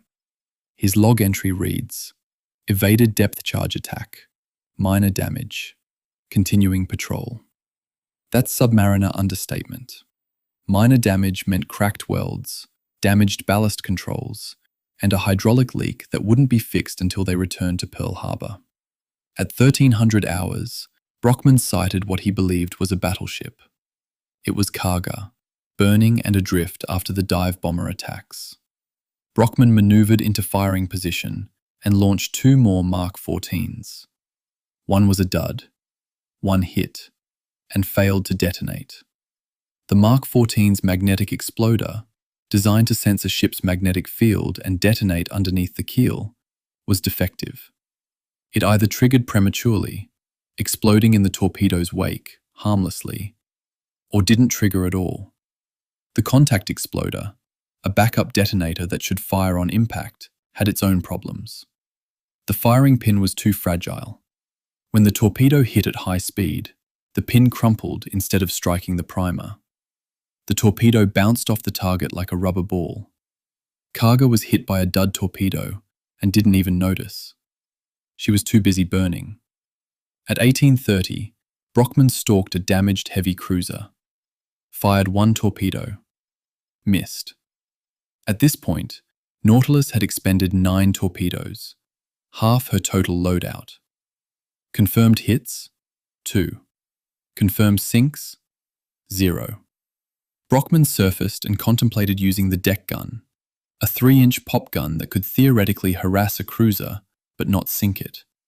He decided discretion was the better part of valor and withdrew.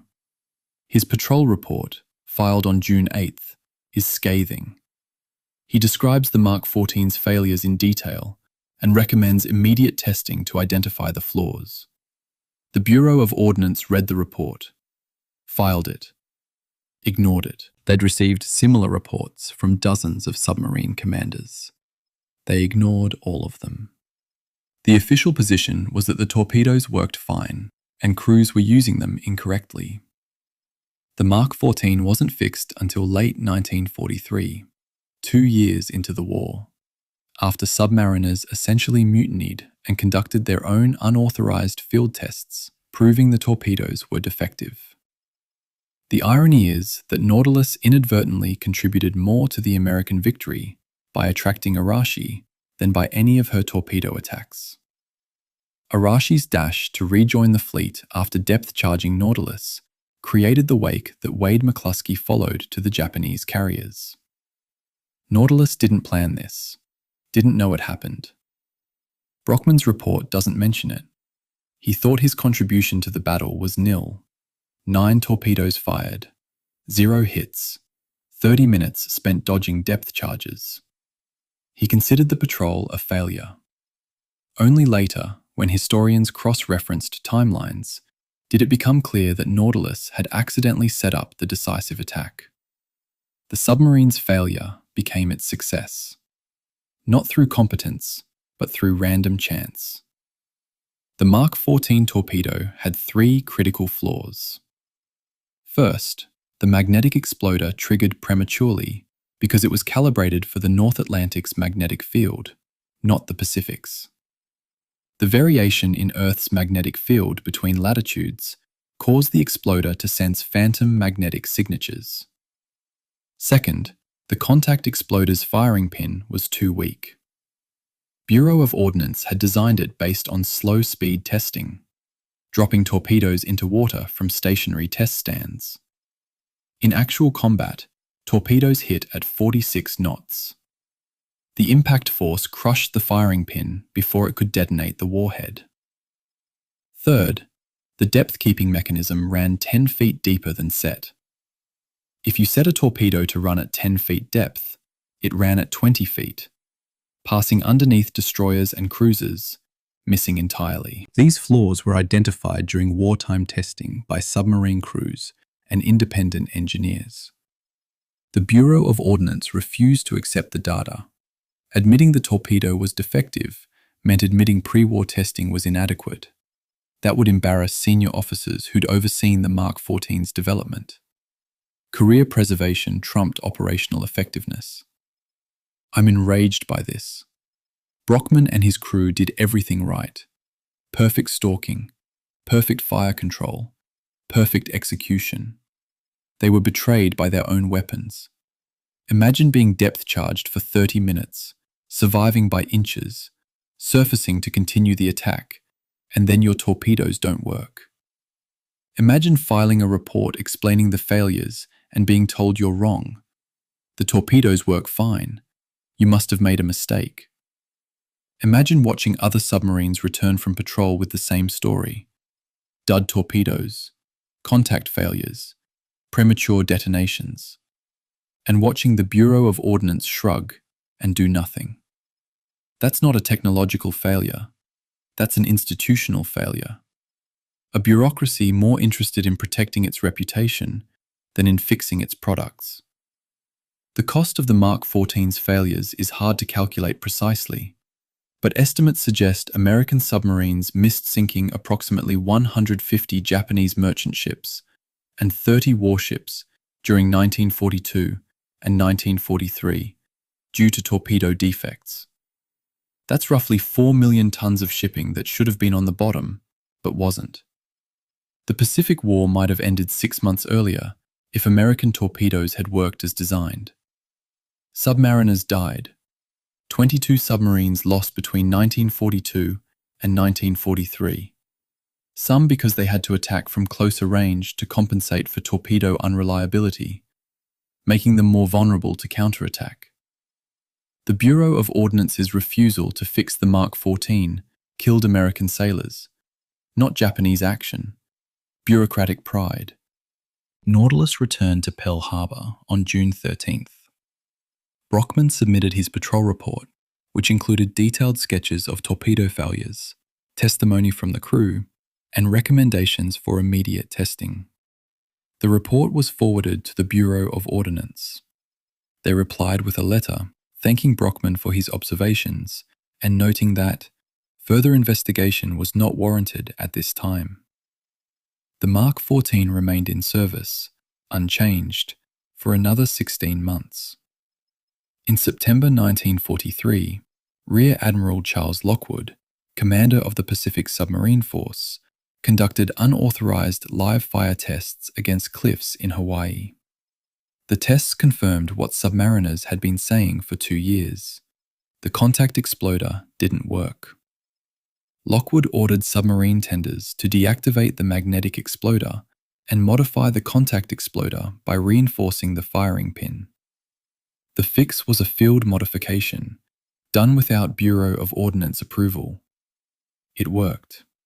Suddenly, American torpedoes started sinking ships. Lockwood's insubordination saved the submarine campaign.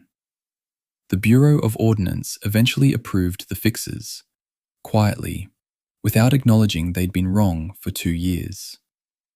The Mark 14 debacle is still taught in Navy acquisition courses as a case study in institutional failure. The 2020 problems with the littoral combat ship's propulsion system echoed the same pathology. Over-promising, under-testing, blaming operators when the system failed.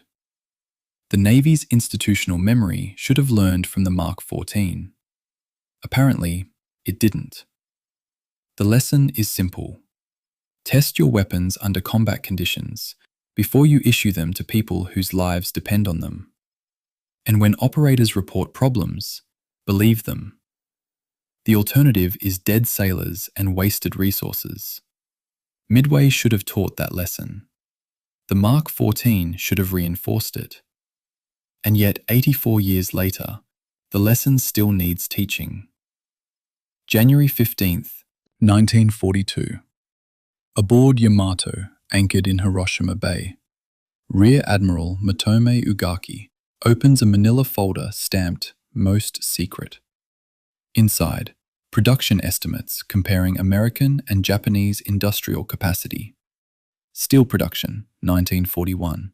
United States, 75 million tons. Japan, 6 million tons. A 12-to-1 disadvantage. Aircraft production, projected for 1942.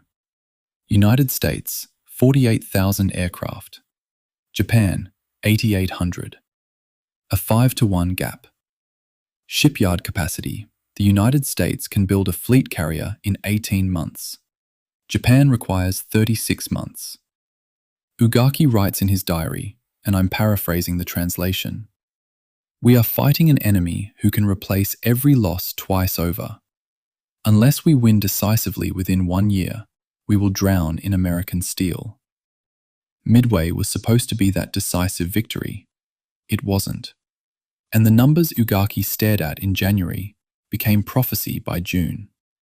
The Imperial Japanese Navy's strategic planning assumed a 6-month offensive window, during which Japan would seize resource zones: oil from the Dutch East Indies, rubber from Malaya, rice from Indochina, before American industrial mobilization reached full capacity.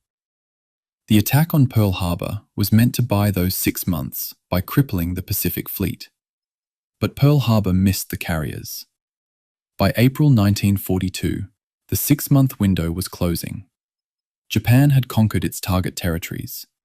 Now it had to defend them against an enemy that could afford to lose battles and still win the war through sheer production volume. The mathematics were brutal and unambiguous. Japan couldn't win a war of attrition. But a war of attrition was exactly what the Pacific War became after Midway. Between June 1942 and August 1945, the United States commissioned 17 fleet carriers, 9 light carriers, and 77 escort carriers. 103 carriers total. Japan commissioned 6 carriers during the same period. The replacement rate differential is staggering. Every Japanese carrier lost at Midway represented 6.25% of Japan's total wartime carrier production. Every American carrier lost represented 1.2%. Asymmetry equals defeat. Japan lost 4 fleet carriers at Midway, 25% of its carrier force, and couldn't replace them for 2 years.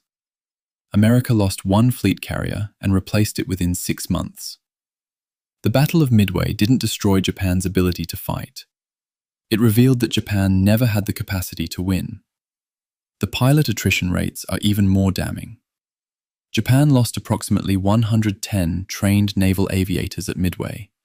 Pilots and aircrew killed during the carrier attacks, shot down over Midway, or lost during the subsequent retreat. The Imperial Japanese Navy's pre-war pilot training program graduated 100 pilots per year. 100. The United States Naval Air Training Command graduated 10,000 pilots in 1942 alone.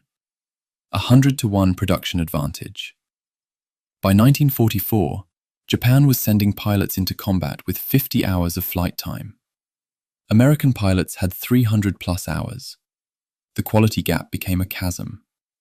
At the Battle of the Philippine Sea in June 1944, the Great Marianas Turkey Shoot, American pilots shot down more than 300 Japanese aircraft in a single day, while losing fewer than 30. That wasn't superior tactics. That was industrial mathematics expressed as a kill ratio. Japan's oil arithmetic never made sense. The strategic objective was to secure the Dutch East Indies oil fields, producing 65,000 barrels per day. American domestic production in 1942, 4.2 million barrels per day. Japan's entire oil seizure strategy addressed 1.5% of American production. The war was premised on the assumption that seizing Southeast Asian resources would allow Japan to outlast American will. But Japan didn't seize American equivalent resources. It seized a rounding error. Even if Japan had successfully defended every conquered oil field, even if tankers had transported every barrel back to Japan without losses to submarines, the resource base would still have been inadequate to sustain a multi-year war against American industrial output. The strategy was flawed from inception. Ugaki's diary entry from June 10, 1942, 6 days after Midway, is devastating in its clarity. He writes, "We lost 4 carriers. America will build 8. We lost 100 pilots. America will train 1,000. Midway was not the turning point. It was confirmation of the inevitable." He doesn't share this assessment with Yamamoto, doesn't include it in official reports, just writes it in his private diary, and continues executing a strategy he knows is doomed. That's not fatalism. That's professionalism.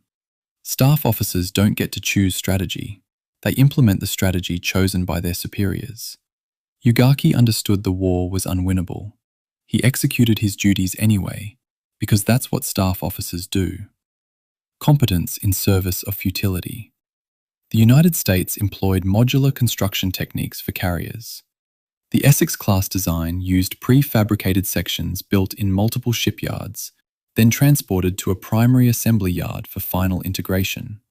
Hull sections, superstructure modules, elevator assemblies, all built simultaneously in different locations, then assembled like a kit.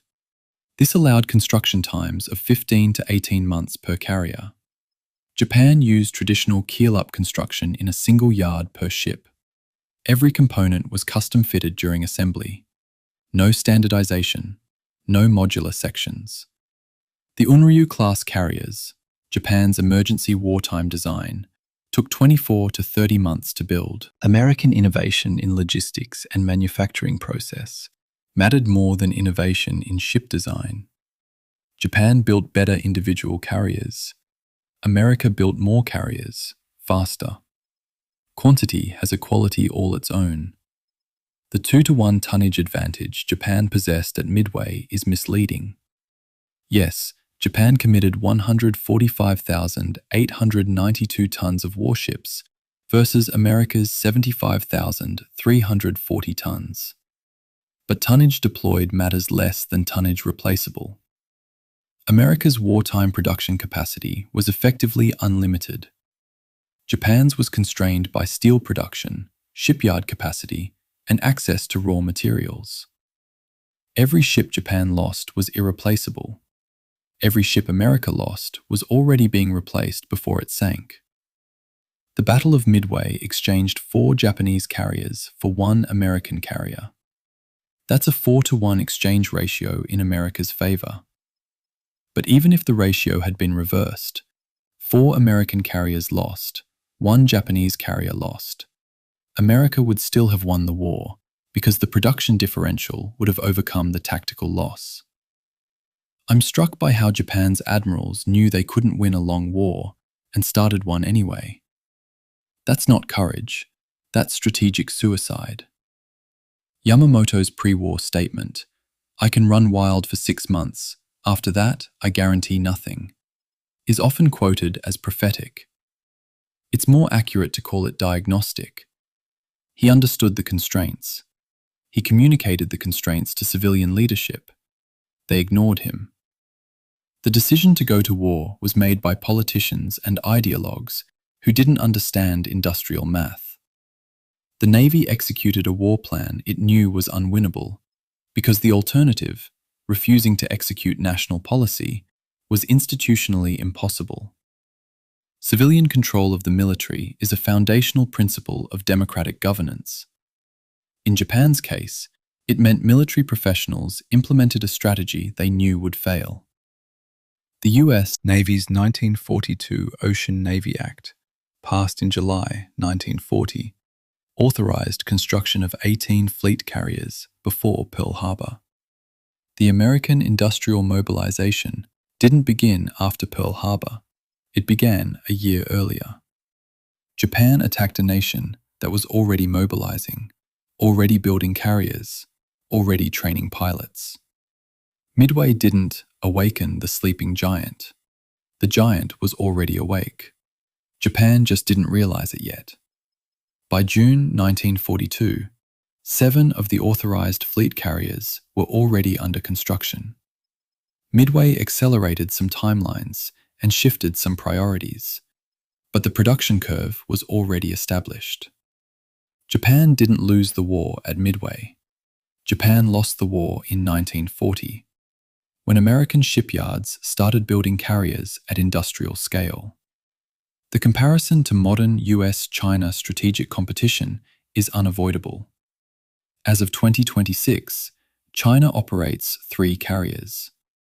The United States operates 11. But China's shipbuilding capacity by tonnage now exceeds the United States 3-1. If a theoretical Pacific Midway 2.0 occurred, and both sides lost carriers, replacement rates would determine the outcome. Initial losses wouldn't matter. Industrial capacity would. The lessons of 1942 remain strategically relevant. Tactical victories are temporary. Industrial advantages are compounding. Wars are won in shipyards and training schools, not just on battlefields. Midway proved that in 1942. The principle hasn't changed. March 12, 1942. Imperial Navy Ministry, Tokyo. Commander Hideo Ota, Communications Security Officer, reviews intercept traffic from Hawaiian radio stations. He notices patterns. Unusual spikes in encrypted message volume corresponding to Japanese fleet movements. Increased chatter from American stations whenever Japanese submarines sortie. His report to the Navy General Staff is cautiously worded but clear. Possible indicators that JN25 code is partially compromised. Recommend immediate code change. The response from Admiral Osami Nagano, Chief of the Naval General Staff.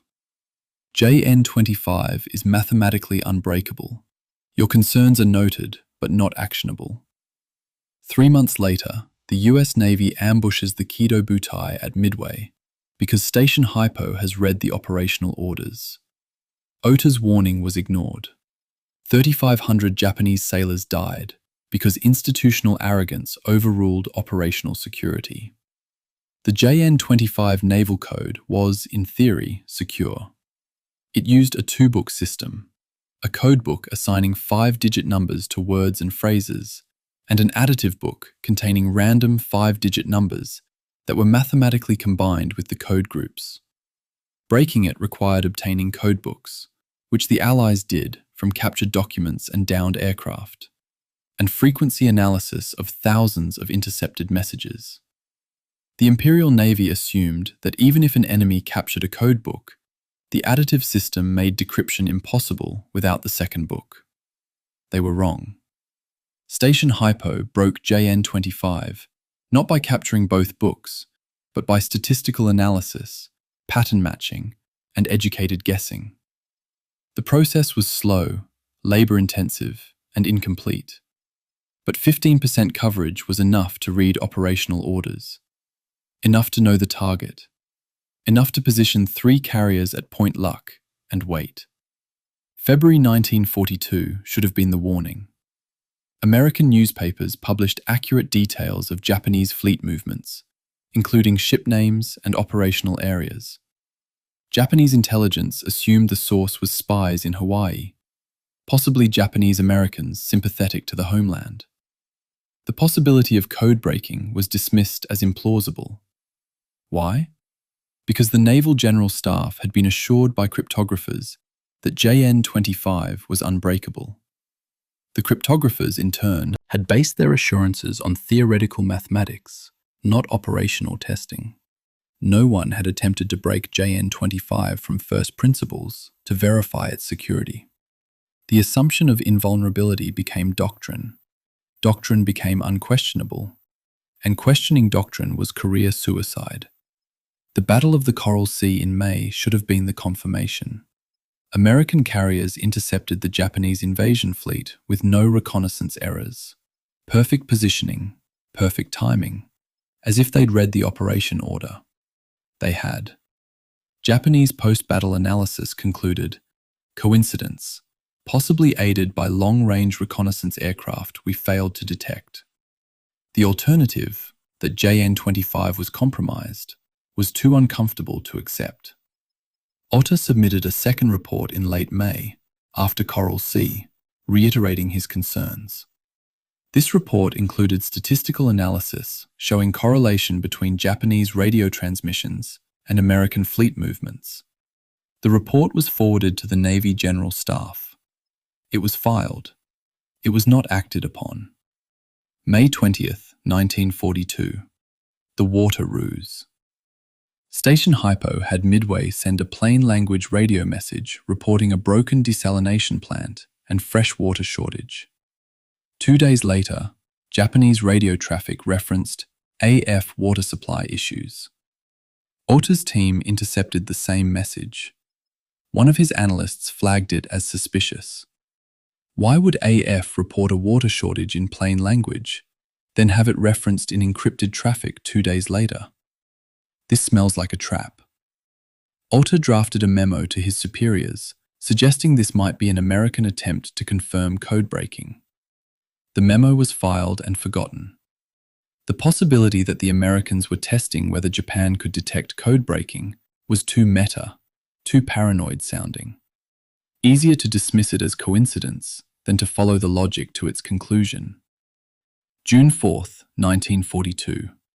The ambush. Nagumo's fleet approaches Midway and is met by 234 American aircraft, positioned exactly where they need to be.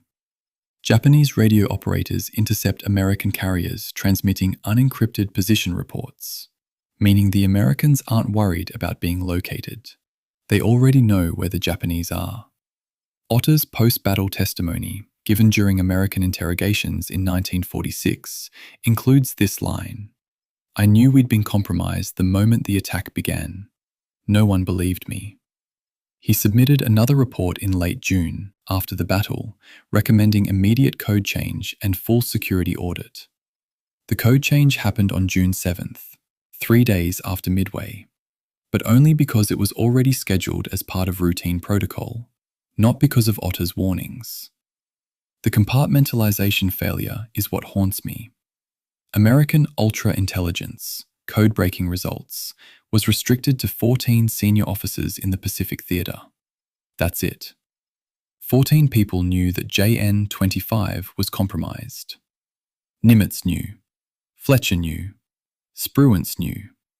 The information didn't leak because access was strictly controlled.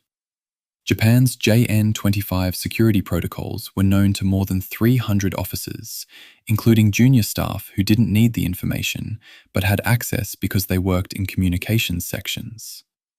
Overexposure guaranteed compromise. If 300 people know a secret, it's not a secret. Someone talks. Someone gets captured. Someone writes something down in an unsecured location. Compartmentalization equals security. Japan didn't compartmentalize. The technical details of JN25B are worth understanding.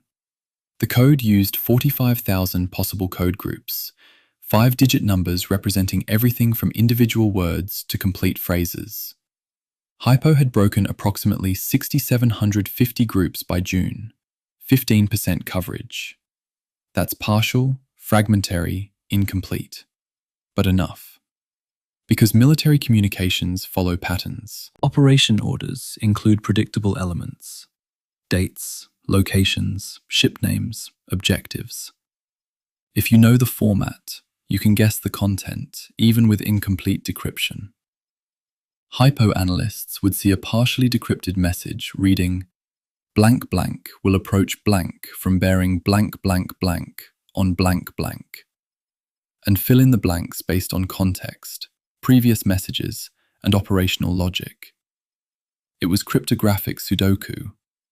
You don't need every number to solve the puzzle. You need enough numbers to infer the rest.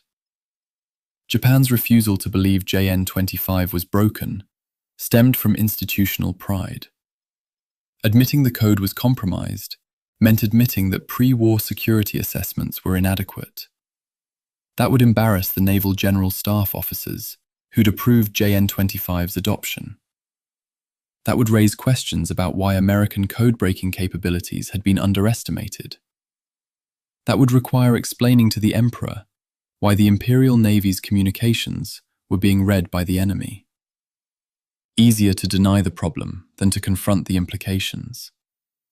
This is not unique to Japan. Every bureaucracy resists information that challenges its foundational assumptions. The difference is that most bureaucracies don't get 3,500 people killed when they ignore inconvenient analysis. Post-war, Ota became a professor of cryptography at Kyoto University. He lectured on institutional failures in security culture, using JN25 as a case study. His 1967 memoir, never translated into English, is titled The Unheeded Warning. In it, he describes the psychological mechanisms that prevent institutions from accepting bad news: cognitive dissonance, sunk cost fallacy, authority bias. His thesis is that the JN25 failure wasn't technical, it was cultural. The code could have been changed in March. The protocols could have been audited. The warnings could have been heeded. They weren't, because heeding them would have required senior officers to admit error, and admitting error was culturally unacceptable. Ota died in 1982, largely forgotten outside academic cryptography circles. The parallels to modern cybersecurity failures are uncomfortable. The 2013 Snowden revelations exposed NSA surveillance programs that should have been compartmentalized but weren't. Overclassification meant too many people had access to information they didn't need. Poor compartmentalization enabled Snowden, a contractor, to exfiltrate millions of documents. The operational security failures, too many people with access, insufficient auditing, cultural resistance to admitting vulnerabilities, mirror Japan's JN25 problems. Midway teaches that security requires humility. Assuming your systems are unbreakable is the first step toward catastrophic failure. Modern cryptography standards, including the post-quantum encryption algorithms released in 2024, are designed with the assumption that everything will eventually be broken. Plan for compromise. Design systems that remain secure even when partially compromised. That's the lesson Japan failed to learn. We're still learning it. June 4th, 1942, 10:50 in the morning. Aboard Yamato, 300 miles northwest of Midway, Admiral Isoroku Yamamoto receives a fragmentary radio report. Enemy dive bombers attacking. Then static. No details. No casualty reports. No situation updates. He waits. At 11:30, a second message arrives. Fires on Akagi, Kaga, Soryu. Still no clarity on the extent of damage, no assessment of operational capability, no request for orders. Yamamoto turns to Ugaki and orders him to request a status report from Nagumo. Ugaki replies, his voice carefully neutral. "Sir, we cannot.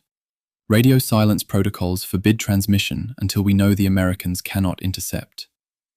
Yamamoto's reaction, recorded in Ugaki's diary that evening, was silence. He stared at the horizon as if he could see through 300 miles of ocean to the burning carriers. He could not. The greatest naval strategist of his generation was deaf and blind to the war's pivotal battle, unable to command because doctrine forbade the communication that would make command possible. The Midway operational plan placed Yamamoto aboard Yamato with the main body: 7 battleships, 1 light carrier, 3 cruisers, 21 destroyers, 300 miles behind Nagumo's carrier force. The separation was intentional. Concentrating all capital ships in one location would create a target-rich environment for American submarines. Dispersing forces reduced submarine risk, but eliminated any possibility of real-time coordination. Yamamoto could not issue orders to Nagumo without breaking radio silence. Radio silence was supposed to preserve tactical surprise by preventing American direction-finding equipment from locating the fleet. But Station Hypo had already read the operation order through codebreaking. Radio silence didn't preserve surprise. It just prevented Japanese commanders from talking to each other when the plan collapsed. The command structure was fundamentally broken. Yamamoto commanded the overall operation, but positioned himself where he couldn't observe or direct the carrier battle. Nagumo commanded the carrier force, but operated under doctrinal constraints that limited his tactical flexibility. No one had authority to adapt the plan in real time when unexpected conditions arose, like American carriers appearing earlier than anticipated, or Midway's defenses being stronger than intelligence estimated. The plan assumed perfect execution under perfect conditions. War provides neither. The result was paralysis disguised as discipline. Officers followed protocols designed for a different battle, while the actual battle happened outside those protocols' parameters. At noon, Yamamoto learns that 3 carriers are burning. His options are stark. First, advance Yamato and the battleship force to engage American carriers in a surface action. The carriers are 300 miles away, 10 hours steaming at flank speed. By the time the battleships arrive, the American carriers will have withdrawn, or the battle will be decided. Second, withdraw the entire fleet and preserve it for future operations. Third, send Hiryu to continue the attack and hope she can sink enough American carriers to restore some balance. He chooses the third option, but by the time his orders reach Hiryu via radio relay through cruiser Tone, Hiryu has already launched her strikes independently. Yamaguchi didn't wait for permission. He saw 3 carriers burning and attacked immediately because that's what the situation demanded. Yamamoto's order, time-stamped 12:10, arrives at Hiryu at 12:35. The aircraft launched at 10:50. The order was retroactive. Yamamoto was approving decisions already made. Command authority reduced to rubber-stamping actions taken by subordinates who couldn't wait for guidance that would arrive too late. I find the photograph from Yamamoto's 58th birthday haunting. May 30th, 1942, 5 days before the battle. He's aboard Yamato, surrounded by staff officers, wearing dress whites, cutting a cake. The smile is faint, professional, the kind senior officers wear when protocol demands cheerfulness.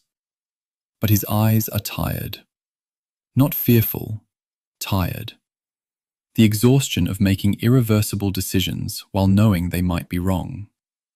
Staring at that image, trying to read his face for doubt or certainty, reveals nothing. He was too professional to let internal conflicts show. Whatever reservations he had about Midway stayed internal, locked behind the facade of command confidence that subordinates needed to see. June 5th, 0230. After Hiryu is confirmed sunk, Yamamoto orders general withdrawal. His initial impulse was to advance the battleships and force a night surface engagement, using Yamato's 18.1-inch guns to sink American carriers at ranges where they couldn't launch aircraft. The tactical logic was sound. Battleships had radar-directed gunfire. American carriers had no night strike capability. A nighttime gun battle favored Japan. But the logistics didn't support the plan. Nagumo's surviving ships were scattered, low on fuel, demoralized. The destroyer screen was depleted from anti-submarine operations. Pressing the attack risked losing the battleships along with the carriers. The mathematically correct decision was withdrawal. Preserve the fleet for operations that might actually succeed. Yamamoto made the decision around 0200. Yugaki's diary records, "The Admiral wept. I have never seen him weep before. Not from fear, not from shame. From the recognition that 4 years of planning, 6 months of victories, and Japan's entire strategic position in the Pacific had just evaporated in 6 hours. June 10th. Yamamoto briefs Emperor Hirohito on the defeat. The meeting was private. No transcript exists. But court records include the Emperor's question and Yamamoto's response. The Emperor asked, "Why were you not with the carriers?" Yamamoto replied, "I believed in decentralized command, Your Majesty. I was wrong." Decentralized command, the idea that subordinate commanders should have operational freedom to execute their missions without micromanagement, is sound doctrine when subordinates have the information and authority to adapt. But Nagumo didn't have information. His reconnaissance was delayed. His intelligence was incomplete. His doctrine was rigid. Decentralized command without decentralized authority just meant isolated commanders making decisions in information vacuums. Yamamoto had designed a plan that required him to be 300 miles away from the decisive action, unable to observe, unable to command, trusting that doctrine and training would be sufficient. They weren't. Yamamoto's post-battle analysis, included in a classified memo to the Navy General Staff and declassified in 1995, recommended complete overhaul of carrier doctrine. The recommendations included consolidated carrier task forces instead of dispersed formations, abandonment of battleship-centric fleet structures in favor of carrier-centric operations, and integrated air-surface submarine coordination. Every recommendation was ignored. The Navy General Staff filed the memo and continued operating under pre-Midway doctrine. Guadalcanal, fought beginning in August 1942, used the same dispersed fleet structure that failed at Midway. The naval Battle of Guadalcanal in November used the same divided command that paralyzed Yamamoto in June. Japan fought the rest of the Pacific War, using doctrine that Midway proved was obsolete. Not because the flaws weren't identified. Yamamoto identified them explicitly, but because fixing them would require admitting the entire pre-war naval structure was flawed. Institutional pride prevented institutional learning. The radio silence doctrine was particularly catastrophic. Japanese radio procedures prioritized avoiding detection over enabling communication. The assumption was that if the enemy knew your location, you'd lost tactical surprise and the battle was already compromised. But at Midway, the Americans already knew Japanese locations through codebreaking. Radio silence didn't preserve surprise. It just prevented coordination. Yamamoto couldn't talk to Nagumo. Nagumo couldn't talk to his scout planes in real time. Carrier divisions couldn't coordinate strikes. The doctrine was designed for an era when radio direction finding was the primary intelligence method. By 1942, codebreaking had made that assumption obsolete. But no one questioned the doctrine, because questioning foundational procedures suggested the people who'd written those procedures had made mistakes. Institutional cultures that can't admit error can't correct error. Modern network-centric warfare doctrine is designed to avoid Yamamoto's problem. Commanders receive real-time data feeds from satellites, drones, aircraft, ships, and ground units. The F-35 fighter jet isn't just a weapons platform. It's a flying sensor node that shares targeting data across the entire force. If a F-35 detects an enemy ship, every ship, aircraft, and ground station in the network knows instantly. Decentralized command works when decentralized units have centralized information. Yamamoto had decentralized command with decentralized information. Each unit operated in its own information bubble, unable to share data without breaking radio silence, unable to coordinate without revealing positions. The technology to solve his problem, secure data links, satellite communications, encrypted burst transmissions, exists now. It didn't exist in 1942. Yamamoto had the right instincts about decentralized execution, but the wrong tools to implement it.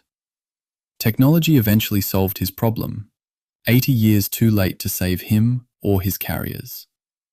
Yamamoto died April 18, 1943, when American P-38 fighters intercepted his transport plane over Bougainville.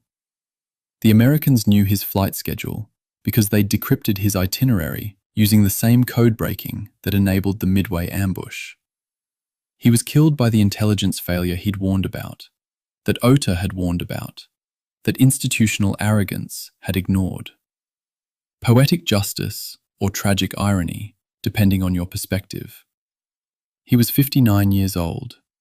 His last words, according to his aide who survived the crash, were instructions to cancel that afternoon's inspection because he didn't want to inconvenience the base personnel. Professional to the end. Concerned with protocol and propriety even while bleeding out in the jungle. That's not heroism. That's just who he was. A man who understood strategy, who saw the war's futility, who approved operations he doubted because duty required it, and who died because the institution he served couldn't learn from its failures fast enough to save itself. June 3rd, 1942. Cold rain lashes the deck of the light carrier Ryujo as she steams toward the Aleutian Islands, 1,200 miles from Midway.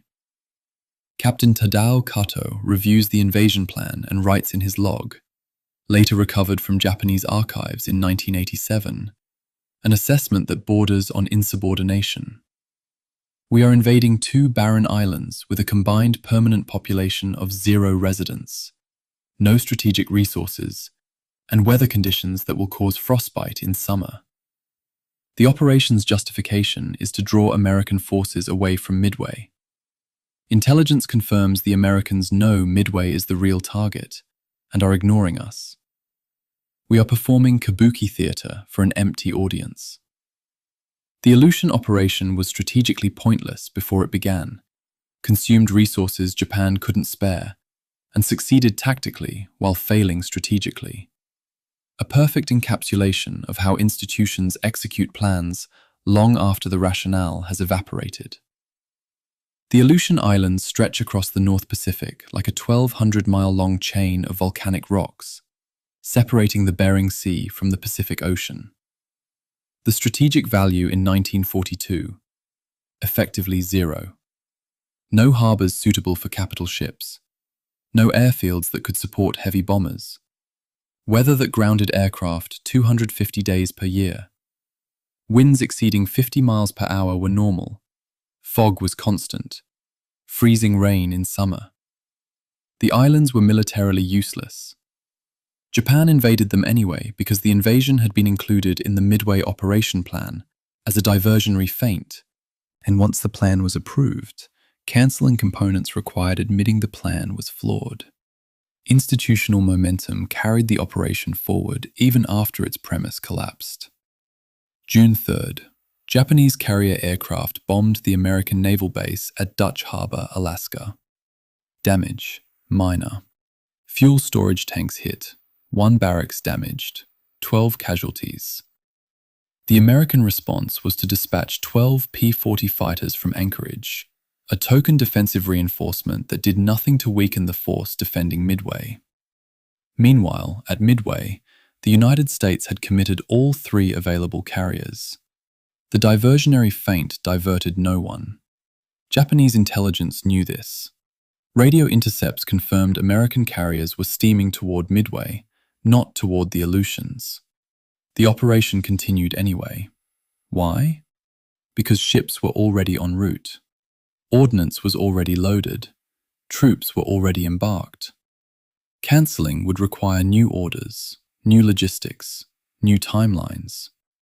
Easier to execute a pointless operation than to cancel one already in motion. June 7th.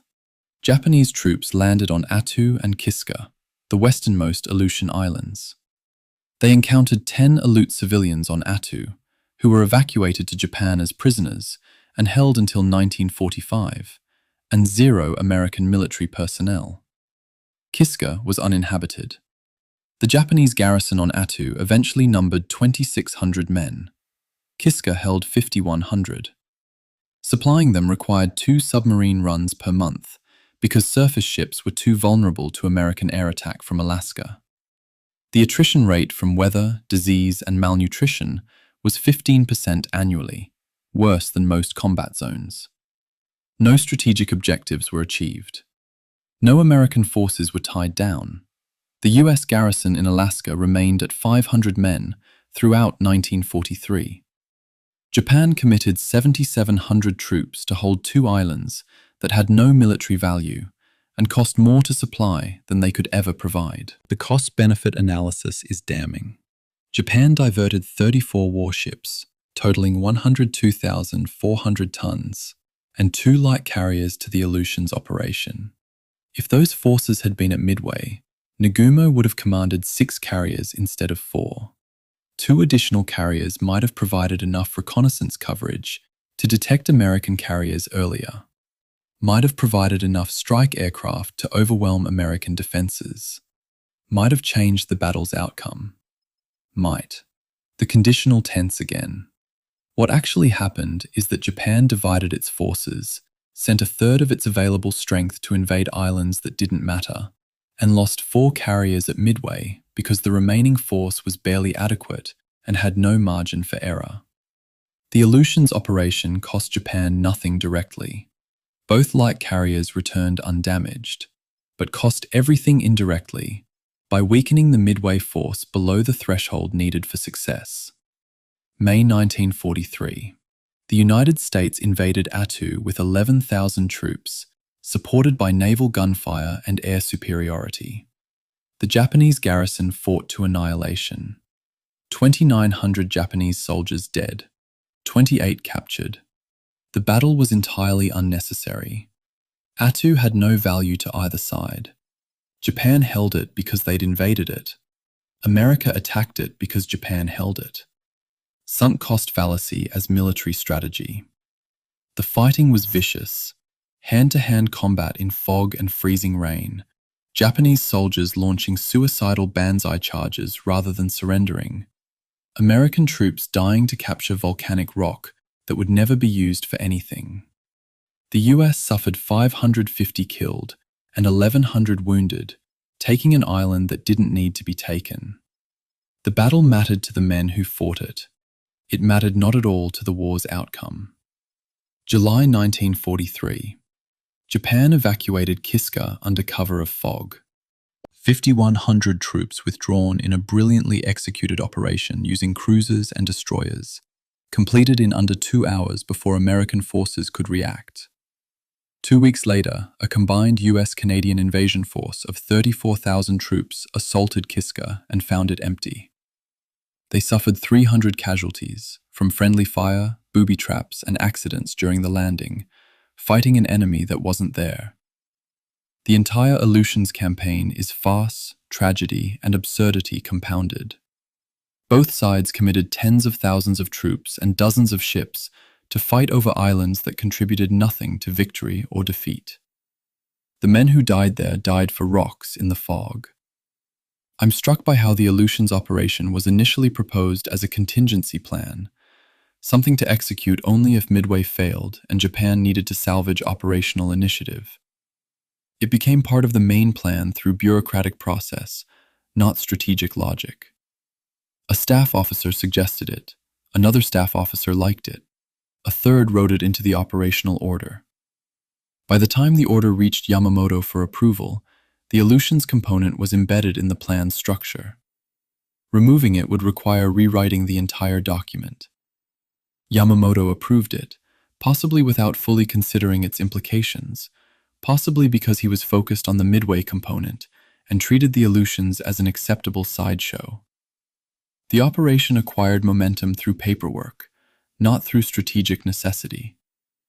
The Aleutians mirror modern, forever wars, conflicts that outlive their strategic justification, but continue because institutions resist admitting sunk costs. Afghanistan, 2001 to 2021. 20 years, $2 trillion. Strategic objective achieved in the first 6 months.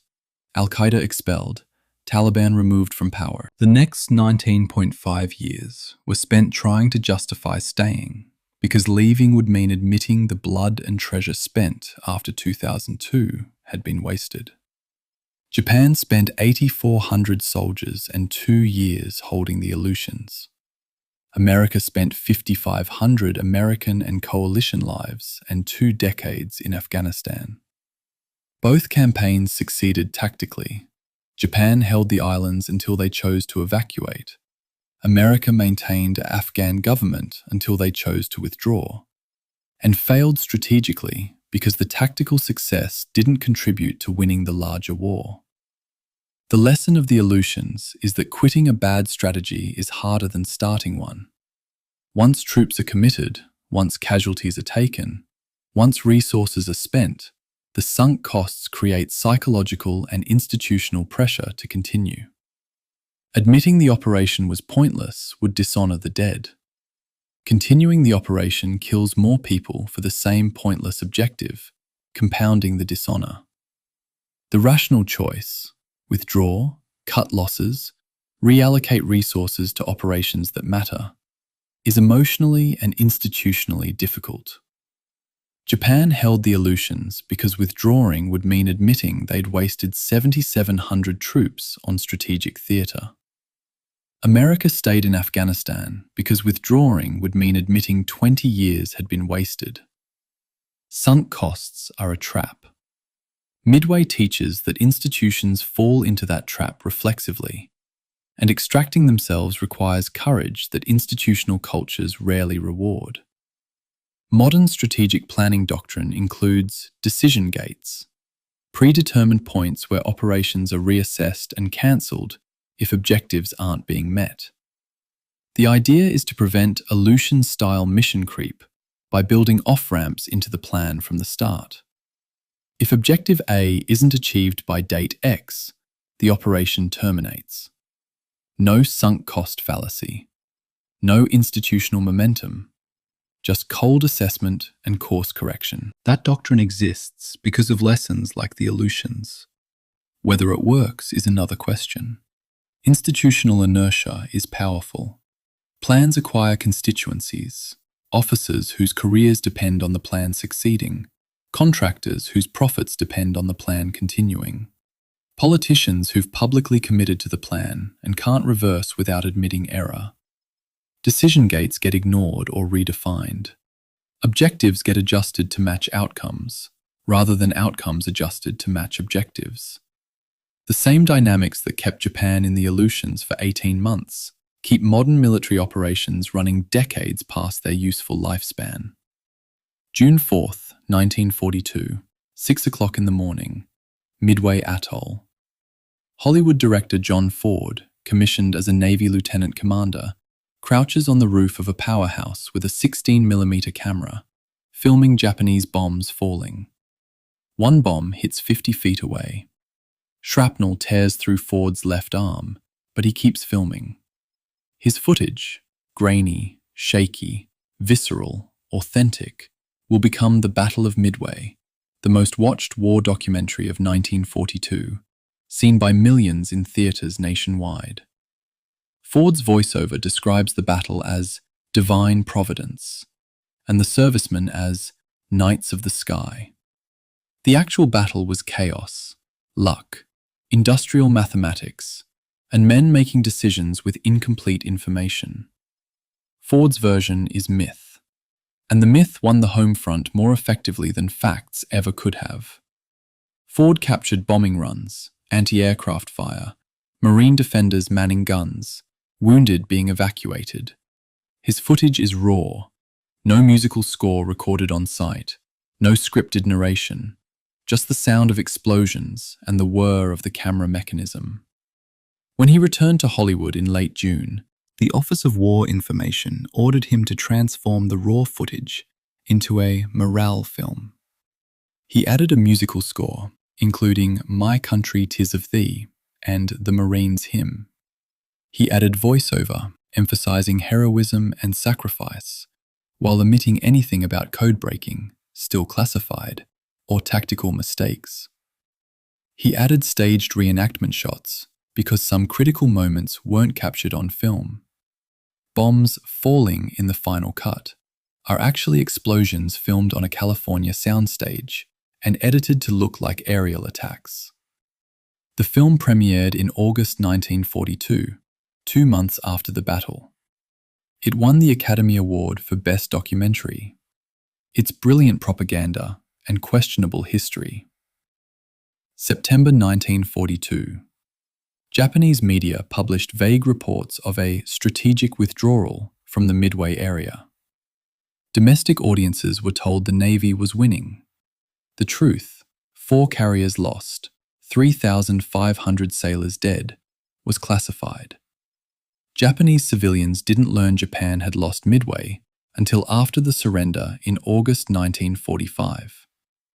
For 3 years, the official narrative was that Midway had been a minor setback at worst, a tactical draw at best. The lie was maintained through censorship, propaganda, and the execution or imprisonment of journalists who questioned official accounts. When the war ended and the truth emerged, the psychological shock was profound. The public had been told for 3 years that Japan was winning. Learning they'd been losing since June 1942 shattered faith in institutions that survived into modern Japanese political culture. 1949. Civilian historian Walter Lord began interviewing American survivors for what would become Incredible Victory, published in 1967. Lord's book is exhaustively researched. Hundreds of interviews, action reports, personal diaries. It's also structured as heroic narrative, emphasizing lucky timing, individual courage, and miraculous survival. Critical analysis of American failures. Obsolete torpedo bombers, defective torpedoes, coordination failures is minimal. The book reinforces the miracle at Midway narrative, framing the battle as improbable American triumph against overwhelming odds. It's a masterpiece of historical writing and also myth reinforcement. Lord wasn't lying. He was selecting which truths to emphasize and which to minimize. That's what narrative history does. It imposes structure on chaos, meaning on randomness, lessons on contingency. 2005.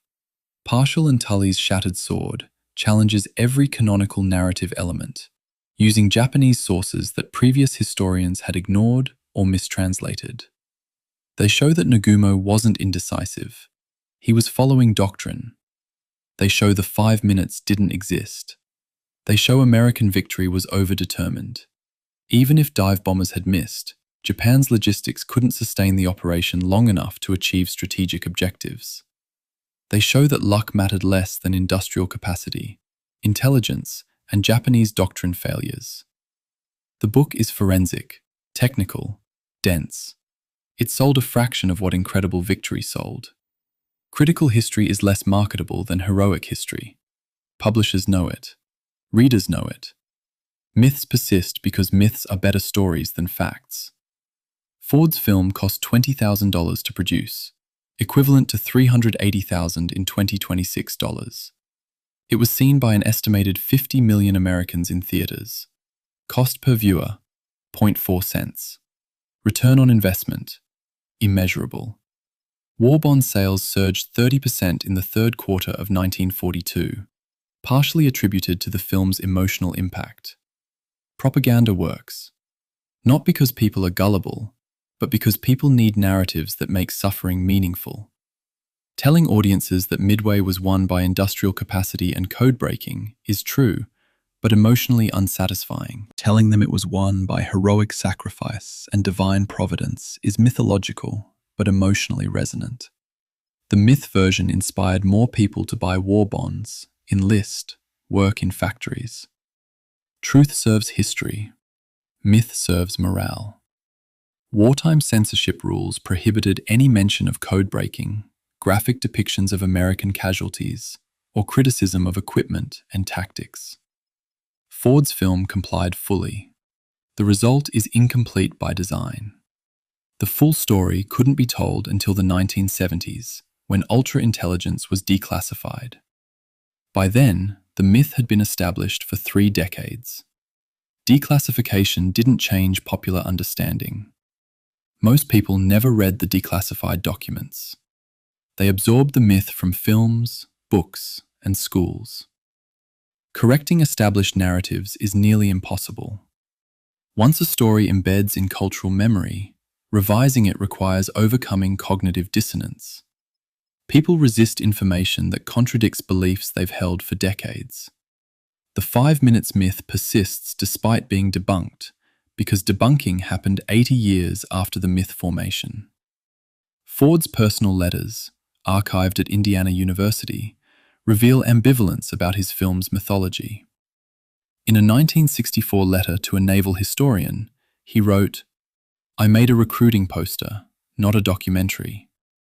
If people want the truth, they should read the after-action reports. But they won't, because the truth is boring." That's cynical, but accurate. After-action reports are bureaucratic documents filled with technical jargon, contradictory timelines, and ambiguous conclusions. They don't have heroes or villains or 3-act structure. They have coordinates and ordnance counts and casualty lists. Ford's film has heroes, named Marines, named pilots, named sailors doing brave things under fire. The film gives viewers people to root for. Action reports give historians data to analyze. Both serve functions. Neither is complete without the other. The 1976 film Midway, directed by Jack Smite, attempted a realistic depiction using documentary footage and an ensemble cast. It was criticized by historians for invented subplots and compressed timelines. It was successful at the box office. The 2019 film Midway, directed by Roland Emmerich, attempted a revisionist approach showing Japanese perspectives, acknowledging American failures, and depicting the battle as won by intelligence, not just heroism. It grossed $127 million globally, far less than Marvel films released the same year. Audiences prefer myth to nuance. That's not stupidity, that's human psychology. Myths provide clear moral frameworks. Nuance provides ambiguity. Ambiguity is cognitively expensive. Myths are cognitively efficient. The problem isn't that Midway mythology exists. Mythology is intrinsic to collective memory. The problem is treating mythology as history. Using Ford's film to teach students about Midway is like using 300 to teach about Thermopylae. It conveys emotional truth, courage, sacrifice, stakes, while obscuring factual truth. Both matter. Emotional truth motivates. Factual truth informs. Confusing them produces populations that feel strongly about events they don't understand. That's dangerous in democracies where public opinion shapes policy. If people believe wars are won by heroism and providence rather than logistics and intelligence, they'll support wars without considering whether logistics and intelligence favor success. Midway teaches that production capacity and code-breaking matter more than courage. The popular narrative teaches that courage matters most. Both are partially true. Only one leads to sound strategic thinking. Modern content algorithms amplify myth over analysis. A YouTube video titled 5 Minutes That Changed History gets millions of views. A video titled Logistical and Industrial Factors in the Pacific War gets thousands. Algorithm optimize for engagement, not accuracy. Myths are engaging. Analysis is boring. The result is that mythology spreads while correction languishes. This isn't censorship. It's emergent behavior from systems optimizing for attention. The solution isn't to suppress myth. It's to make analysis engaging. That's what this documentary attempts. Whether it succeeds is for listeners to judge.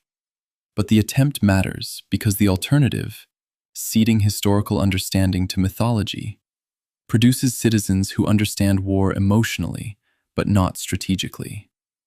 And emotional understanding without strategic literacy is how nations stumble into wars they can't win.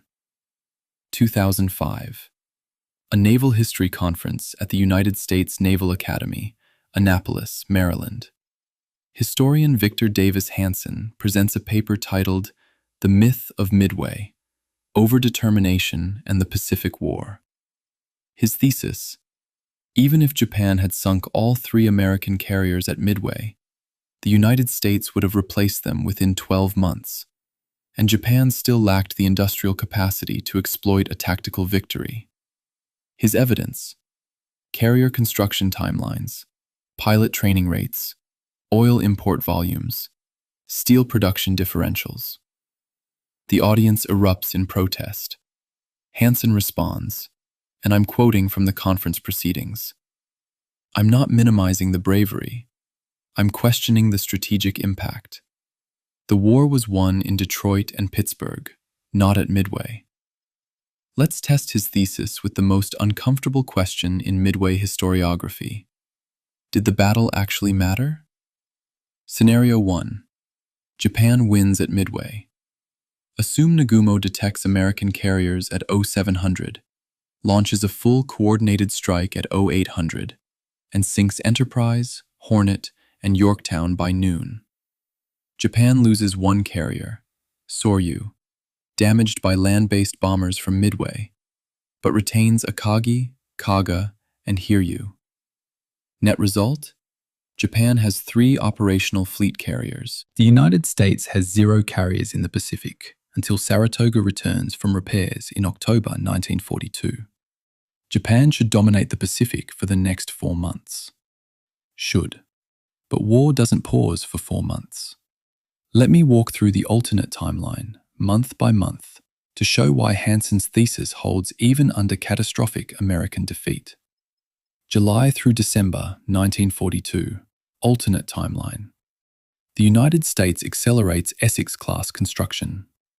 USS Essex, historically commissioned December 1942, is commissioned September 1942 under emergency prioritization. USS Lexington II is commissioned October 1942. USS Yorktown II, yes, carriers inherited names from sunken predecessors, is commissioned November 1942. By December, the United States has 3 new fleet carriers in the Pacific, matching Japan's surviving 3. The carrier balance is restored in 6 months. Meanwhile, Japan has no replacement carriers under construction. Taiho, the next Japanese carrier, won't commission until June 1944, 2 years away. The 6-month window during which Japan could have exploited carrier superiority closes before Japan can capitalize strategically. Pilot attrition matters more than ship attrition. Even in a Japan wins Midway scenario, Japan still loses approximately 50 pilots, operational losses during strikes, combat attrition, aircraft accidents during recovery. The United States loses roughly 150 pilots when the 3 carriers sink. But American naval aviation training schools graduate 800 new pilots in the 3rd quarter of 1942. By January 1943, the United States has more trained pilots than in June 1942. Japan graduates 100 pilots in the same period. Can't replace losses. By mid-1943, American rookies have 200-plus flight hours, more than Japanese veterans had in 1942. Quality differentials compound over time. Japan wins a battle in June and loses the attrition war by December. Guadalcanal begins in August 1942, regardless of Midway's outcome. The United States invades because Guadalcanal is part of pre-existing operational plans developed before Midway. Even without carriers, the invasion proceeds using land-based air support from Espiritu Santo and Fiji. Japan responds because Guadalcanal threatens supply lines to Rabaul. The result is a 6-month attritional campaign, surface battles, air battles, submarine warfare. Exactly the kind of grinding fight Japan can't win.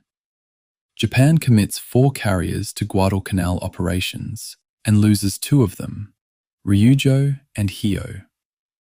Even in a universe where Japan has 6 carriers post-Midway instead of 3, the Guadalcanal meat grinder depletes that advantage within 4 months. Attrition warfare favors the side that can replace losses. That's America, not Japan. The counter-argument comes from John Parshall, co-author of Shattered Sword, in a 2013 essay responding to Hansen. Parshall argues, Midway mattered because it destroyed Japan's offensive capability. A Japan with 6 carriers post-Midway victory could continue offensive operations, potentially invading Samoa, cutting the US-Australia supply line, forcing negotiations before American production overwhelms them. Parshall's point is that industrial capacity isn't destiny if you force political settlement before industry matters. Japan's strategy was never to outproduce America. It was to make the war so costly that America negotiates peace. A victorious Midway might have enabled that strategy. Might. But that assumes American public opinion would support negotiated peace after Pearl Harbor. Polling data from 1942, Gallup and Roper surveys, show 89% of Americans supporting unconditional surrender as the war goal. Midway didn't create that consensus. Pearl Harbor did. Even catastrophic carrier losses at Midway wouldn't have changed American determination to win. Roosevelt couldn't have negotiated peace even if he wanted to. Congress wouldn't have approved it, and voters would have punished anyone suggesting it. Japan's political military strategy required an America that didn't exist, one willing to accept limited defeat to avoid unlimited war. The actual America was willing to accept unlimited war to avoid any defeat.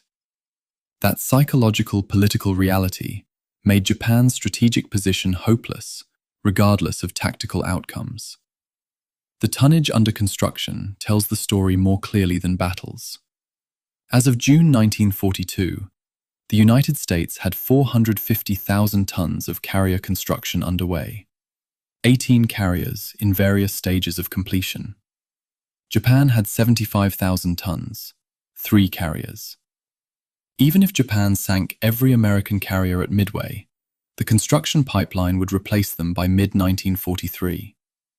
Even if Japan suffered 0 carrier losses at Midway, their 3 carriers under construction wouldn't match American output.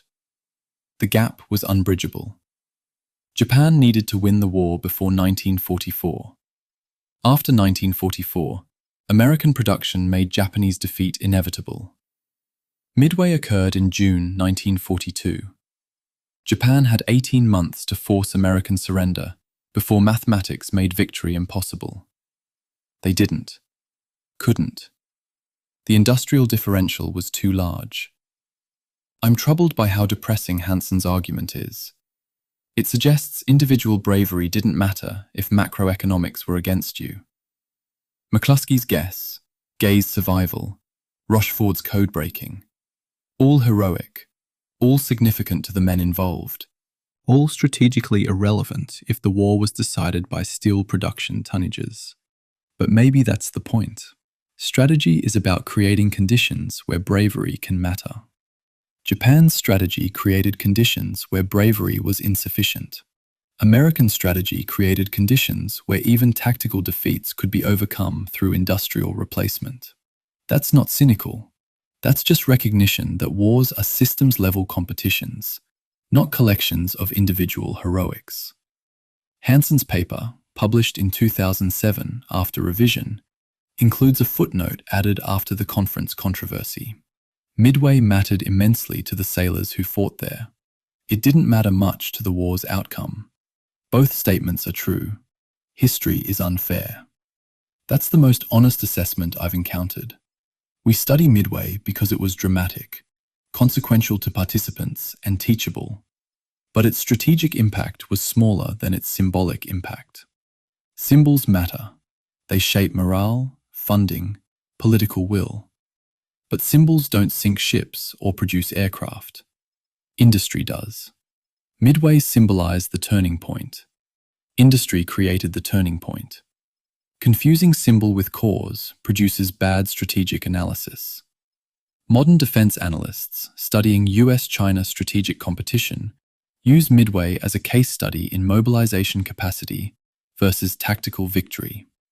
If a carrier battle occurred tomorrow and both sides lost carriers, replacement rates would determine long-term outcomes. China's shipbuilding capacity by tonnage is currently 3 times America's. America's naval aviation experience is 10 times China's. Who wins the theoretical Second Battle of Midway depends on whether the war lasts 6 months or 6 years. Short wars favor experience. Long wars favor production. Midway teaches that tactical victories in short time frames matter less than industrial advantages over long time frames. The question isn't who wins the first battle, it's who can afford to lose the first battle and still win the war. In 1942, that was America. In 2026, the answer is less clear. May 20th, 1998. The research vessel Laney Chuest positioned 16,650 feet above the wreck of USS Yorktown. Dr. Robert Ballard, discoverer of Titanic, watches a remotely operated vehicle descend into darkness.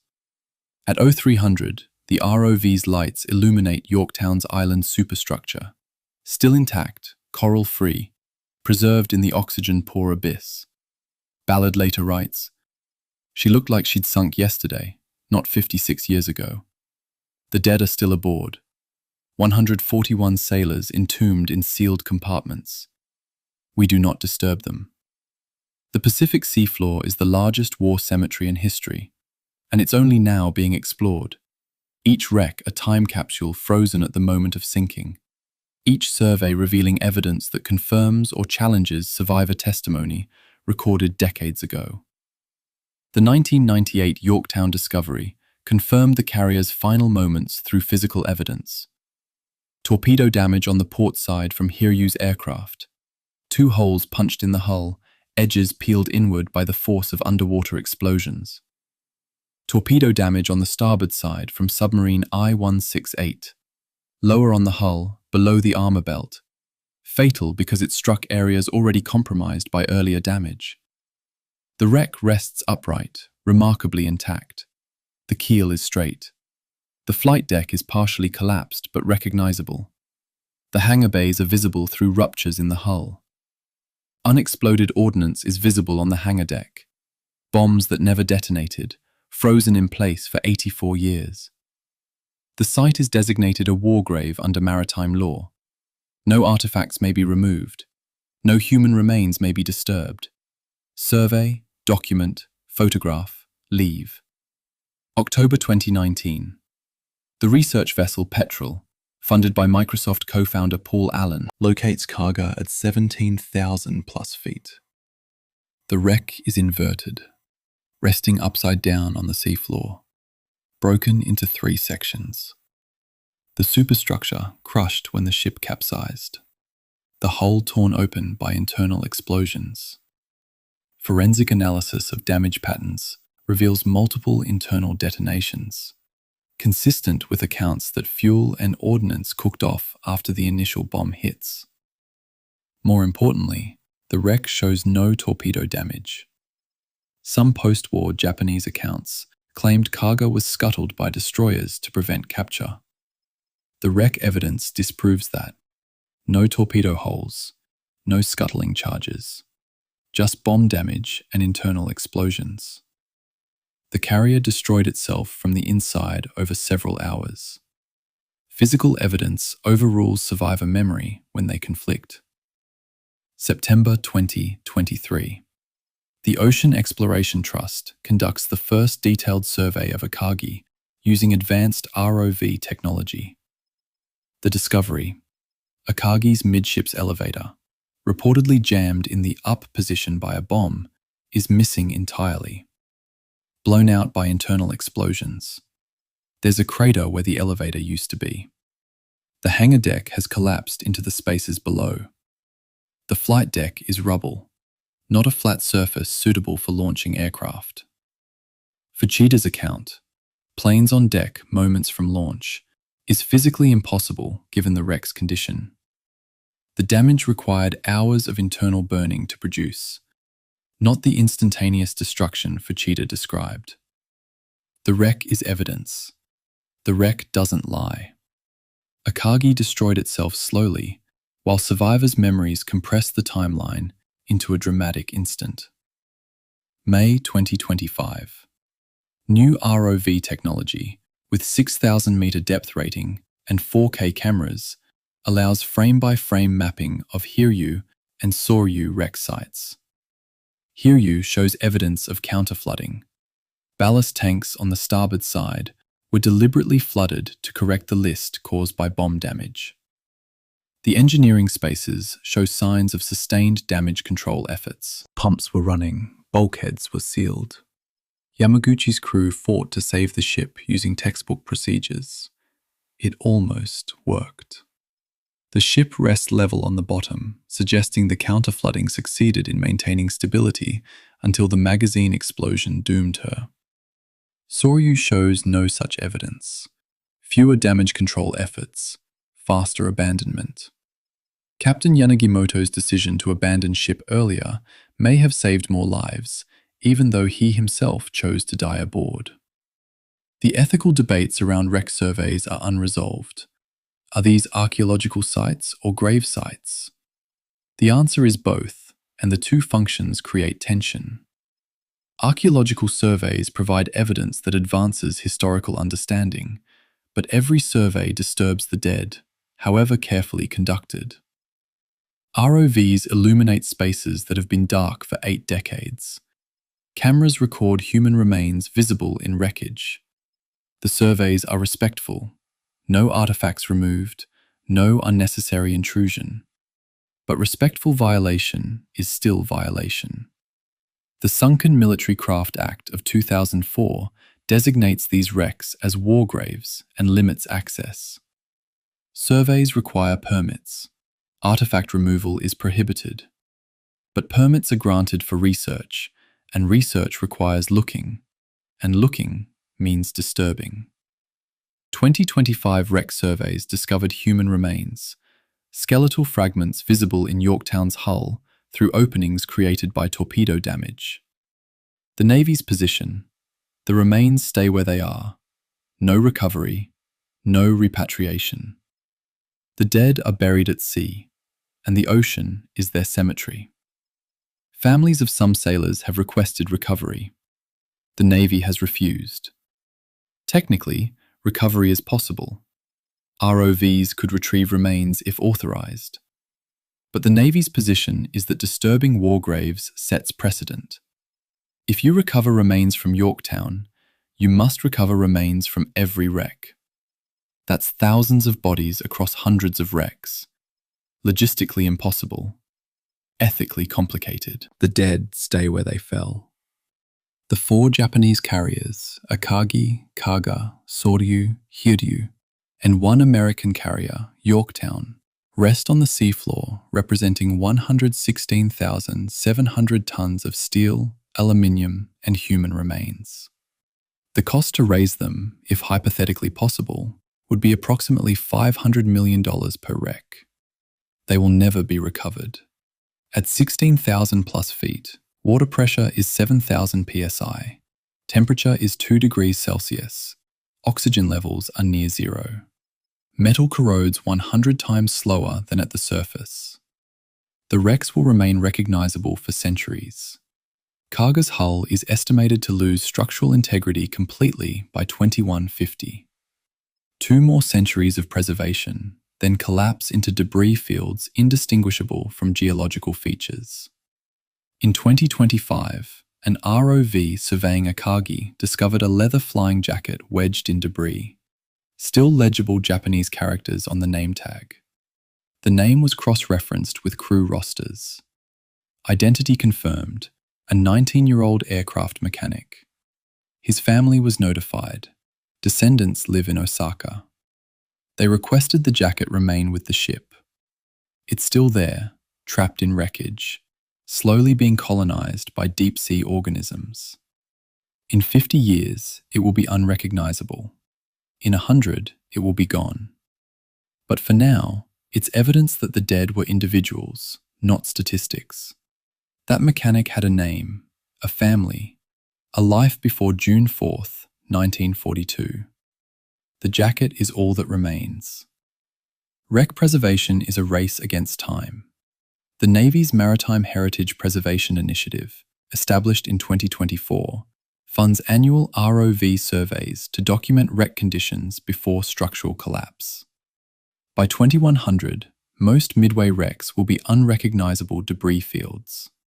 The surveys conducted now, 2023 through 2026, are the last chance to capture high-resolution data while the ships are still ships. Future historians will study these surveys the way we study photographs from 1942. Physical evidence is ephemeral. The battle is slowly disappearing into the abyss. The steel corrodes, the memories fade, the survivors die. Eventually, nothing remains but documents and images, and the stories we tell ourselves about what happened. Akagi's anchor chain is still attached, still taut, angled toward the surface as if the ship is trying to pull itself back up. The anchor dropped when the carrier sank, and the chain ran out to its full length before the ship came to rest. It's been sitting there for 84 years, rusting, slowly weakening, holding a wreck to an anchor that will never be raised. 16,650 feet of water between the anchor and the surface. The chain will eventually corrode through. The anchor will separate from the ship. The wreck will rest on the bottom, untethered, no longer connected to the surface world, even symbolically. That's the future of Midway. A series of debris fields on the Pacific floor, evidence fading, stories simplifying, myths replacing details. Until eventually, the battle exists only in collective memory, shaped by narratives told and retold until they're polished smooth and the complexity is forgotten. Why does Midway matter 84 years later? Not because it changed the war, Chapter 16 questioned that. Not because it was 5 minutes of miracle, Chapter 1 debunked that. Not even because it was heroic, though it was. Chapters 5, 8, and 9 documented the courage and the cost. Midway matters because it's a case study in decision-making under uncertainty. Rochefort's gamble, McCluskey's guess, Nagumo's doctrine-bound choices, Yamaguchi's refusal to retreat. Each decision made with partial information, time pressure, and institutional constraints. Each decision creating outcomes that cascade across years. We study Midway not to glorify war, but to understand the weight of choice. The wrecks are still down there, 16,000 feet below the surface, slowly collapsing into rust and memory. Monuments to decisions made in minutes that echoed for decades.